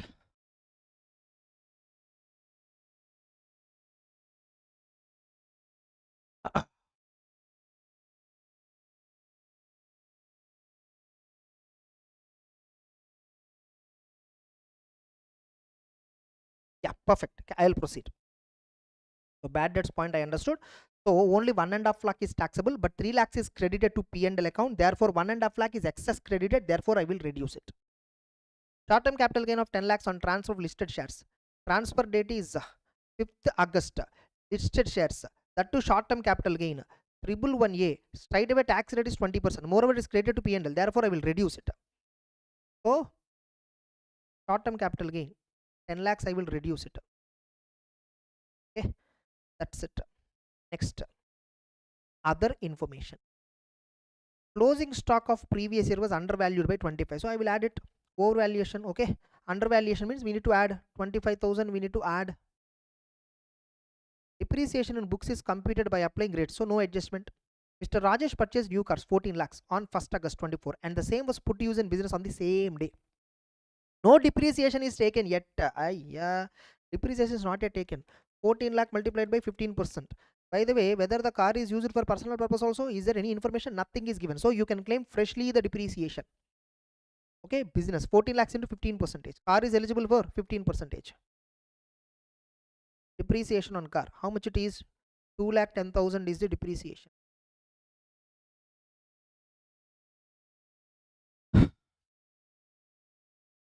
Then this is regarding capital gains. Okay. Then Rajesh also made following payments, LIC, all that. Fine. I think business income we can freeze. TGBP income we can compute. TGBP income we can compute.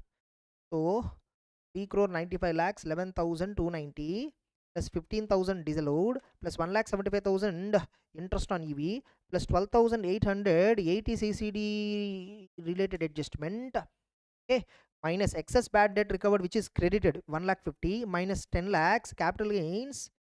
Okay, plus 25,000 minus 2,10,000 is equal to PGBP income 3 lakh 3 crore 83 lakh 79,090.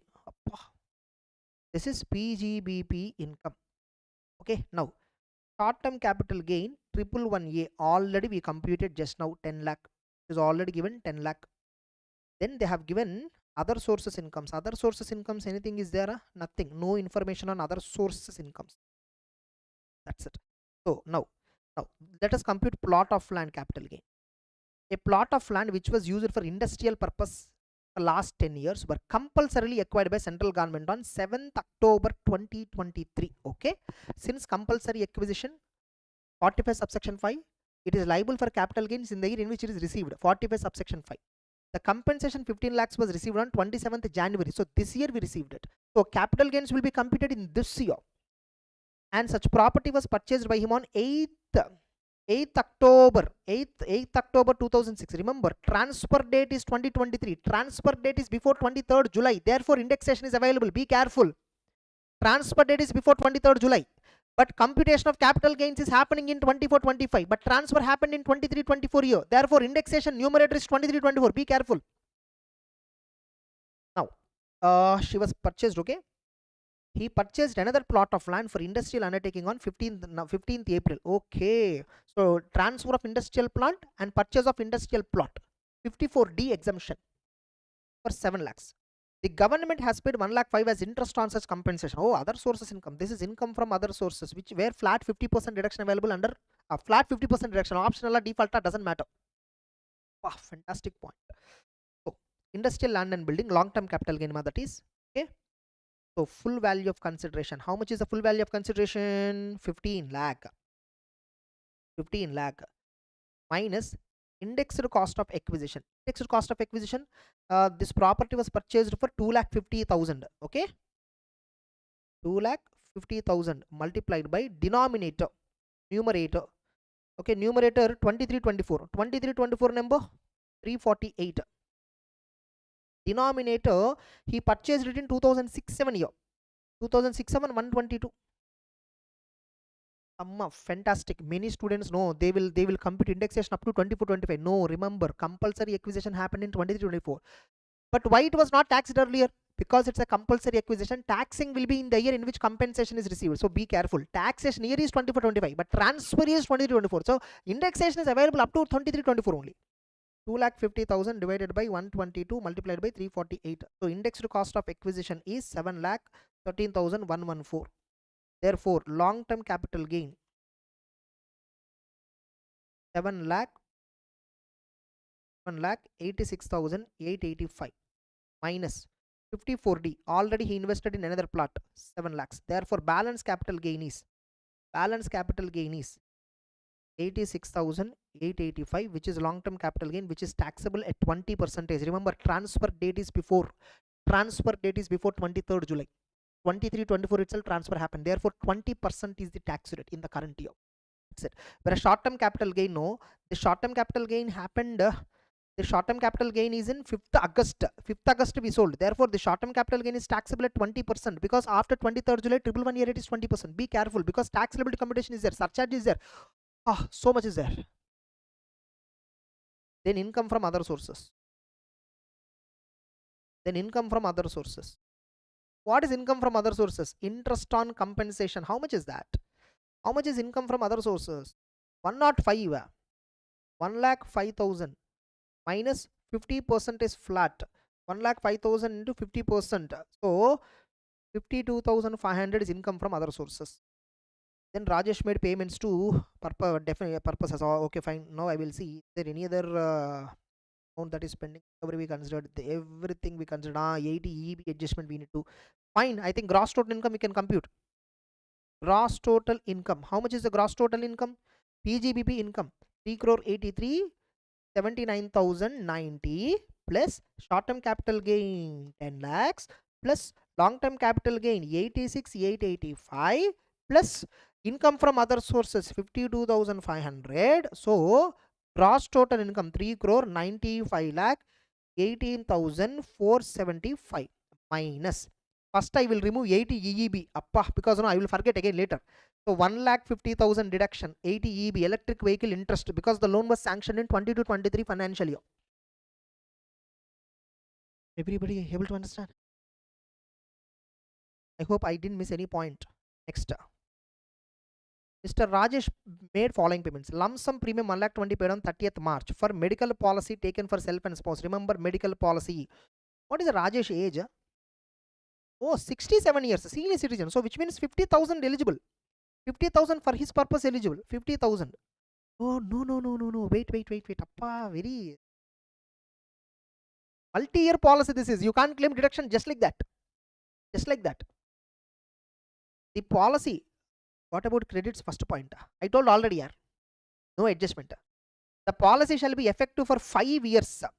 From 30th March 2025 to 29th March 2020. So what many students will do, 1,20,000 divided by 5 is equal to deduction. Wrong.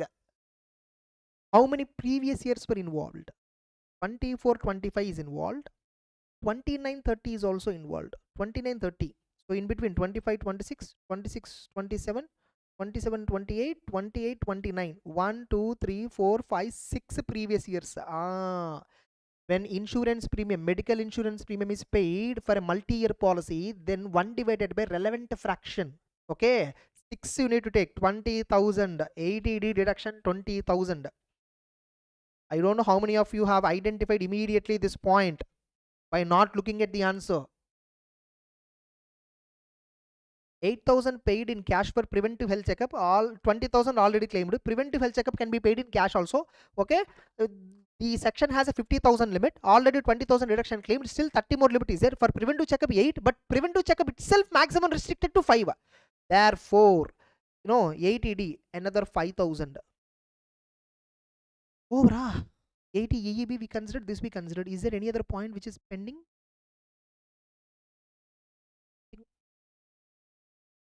Though problem seems very small, complexity is so big. 80G, you see 80G, but here 80G Gurudwara, no. Gurudwara is actually category 4 donation. Gurudwara is actually category 4 donation. As per category 4, 50% of the restricted to 10% of the adjusted total income, and after restriction 50% reduction. But here, since it is paid in cash, no donation. That donation will not be considered at all. So therefore, no 80G. Therefore, total income, how much? 3,95,18,475 minus 1,50,080 EEB minus 25,080D. 3,93,43,475. This is the total income. Before I compute tax, no, I want to see whether my answer is right or not, because I'm also doubtful, because so big, no. Total income I will check. Tax again I will compute later. I think wrong. 3 crore 93, 43, we'll round off 480. 3 crore 93, 43, 480. Appa, right pa. How you will be happy? I will also be happy. 3 crore 93, 43, 980. Total income correctly we computed. Now tax. Now this is another game. Tax computation is another game, a big game. So 3 crore 93,000, sorry, 3 crore 93 lakh, 43,480. You see, I'm not getting even 1% wrong answer also. Why? I'm putting it on paper. I'm writing it. I'm not doing calculations, airborne calculations in calculator. Okay, I'm putting it on paper. So every number I will remember. You should also, whenever you're practicing, do like that only. No, tomorrow is anyhow exam. Why? Motivation. Fine. Now I will divide them into normal rates and special rates. So short term capital gain, 111A, 10 lakhs. Correct? Long term capital gain, 112. How much it is there? Long term capital gain? 86,885. 86,885, which is taxable at 20% because transfer is before 23rd July. Whereas this is taxable at 20% because transfer is in August 2024. See how much complexity involved. Then balancing figure. So 3 crore 93, 43, 480 minus 10 lakhs minus 86, 885 is equal to 3 crore 82 lakhs 56,600. Correct? Let us assume this is 800, okay? Or else 90 you assume. That's okay. That's okay. It's okay. No problem. 100 rupees, no, not a difference, okay? And this is taxable at slab rates. And remember, the SSC is a senior citizen. Therefore, on this, no, 1,10,000 up to 10 lakhs and 30% of 3.722 crore. Okay, so 3 crore 72 lakh 56,600 multiplied by 30% plus 1,10,000 is equal to total basic, normal rates basic tax is 1 crore 12 lakh 86,980, whereas short term capital gain related basic tax is 2 lakh. Long term capital gain basic tax is 86,885 multiplied by 20%, 17,377. Now you see, total income excluding capital gains and dividend is more than 2 crore but not exceeding 5 crore. If it is exceeding 5 crore, 37% surcharge. Right now it is 25% surcharge. 25%, whereas for capital gains and dividend, no, surcharge is only 15%. So 30,000 and 17,377 into 15%. So 2,606. Whereas here 1 crore 12 lakhs 86,980 multiplied by 25%. 28 lakh 21,745. So 1 crore 12 lakh 112 86,980 plus 25% is equal to 1 crore 41 lakh 8,725. Whereas this is 2 lakh 30,000. Whereas this is 17,377 plus 2,606 is equal to 19,983. So total basic tax plus surcharge. Total basic tax plus surcharge 1 crore 43 lakh 58,708 plus 4% cess. 1 crore 49 lakh 33,056. This is the answer. The tax amount. 1 crore 48 lakh 56. 1 crore. We did wrong. Oh, correct only. This is tax payable. Gross tax liability is correct only. 1 crore 49 33 50 rupees or 30 rupees. That's it. Accurate. Total income problem is also completed here. Wait. So MTP2, MCQs and total income is also completed. Just I will see briefly remaining questions. Is there any crux point? That alone I'll cover. I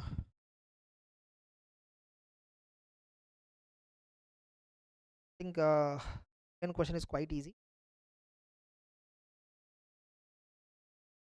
Indian income is there, more than 15 lakhs is there, just that point you remember. Indian source income, special residential status, 120 days logic there. That's not a big deal, easy only. TDS provisions applicability, assuming deductees are resident and having PAN number and they furnished also. Payment of 151 by transport company to Asha, a resident individual, as interest on compensation awarded by motor accident claim tribunal. Motor accident claim tribunal 50,000 is the threshold limit, crossed 1,51,000, therefore 10% TDS applicable. Okay, Mr. Narasimha won 15 lakh as prize money for winning television context. 15 lakh into 30% TDS rate. That's it. Is a general manager. Medical treatment facility received in company's own hospital, fully exempted. On his work anniversary, he received a gift voucher 4,500. Since it is not exceeding 5,000, fully exempted. A 4-seater dining table was provided at his residence. Provided means usage. Okay, this was purchased by the company at 90,000, and finally it was sold also. Means here it is sold on 1st August. April, May, June, July. 4 months usage. 4 months usage. 90,000 multiplied by 10% multiplied by 4 by 12 usage. Tax it. Then on 1st August, no, 50,000 it was purchased. So from 1st May, 30th April 2023, 30th April, 2 years. 90,000 minus 10%, then balance amount. So 9,000, 9,000. So 72,000 minus 50,000, 22,000 will be the perquisite for transfer of movable asset. So I'm just telling you easily. Next. Personal expenses 10,000 was made using company credit card, paid by the company, no part. Okay, 10,000 is taxed as perquisite. The car was purchased by the company on 16th July 2021 for 2,50,000, was sold to Rajiv. 16th July 2021, 15th July 2022, 15th July 2023, 15th July 2024, 15th July 2024, date not yet came. Before that itself, which means only 2 completed years you should take. You should take only 2 completed years. Other incomes, okay. Opting out of default tax, so which means minor married daughter 1,500 exemption is there, 10 subsection 32. Easy question. They are asking only gross total income. Okay, fine. Next, house 1, house 2. While the other let out one, okay, fine. I think this is also easy only. Nothing is complex. Okay.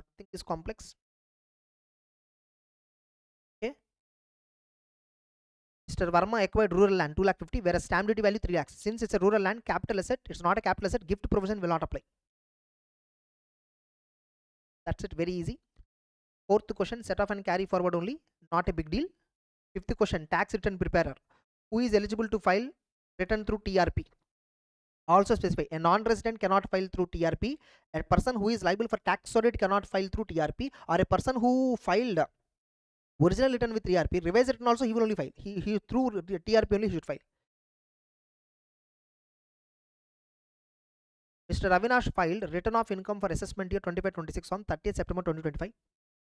In the month of October, he came to know that he forgot to show interest on FD in the income tax return. Can Avinash file a revised return in October? Yeah, he can file 3 months prior to the end of the assessment year. Time limit is there, he can file. Assume that due date for furnishing is 31st July. The assessment was not completed. Yeah, fine, he can file it. That's it. Hey, easy. MTP2 easy. Remaining questions, not a big deal. And MTP1 remaining questions we'll see. Question number 2. This is ROR, RNOR, NR. How to calculate? Section 5, scope of total income. Easy only. That's an easy only. Okay, next. Explain TDS implications where deduct is furnished pan everything.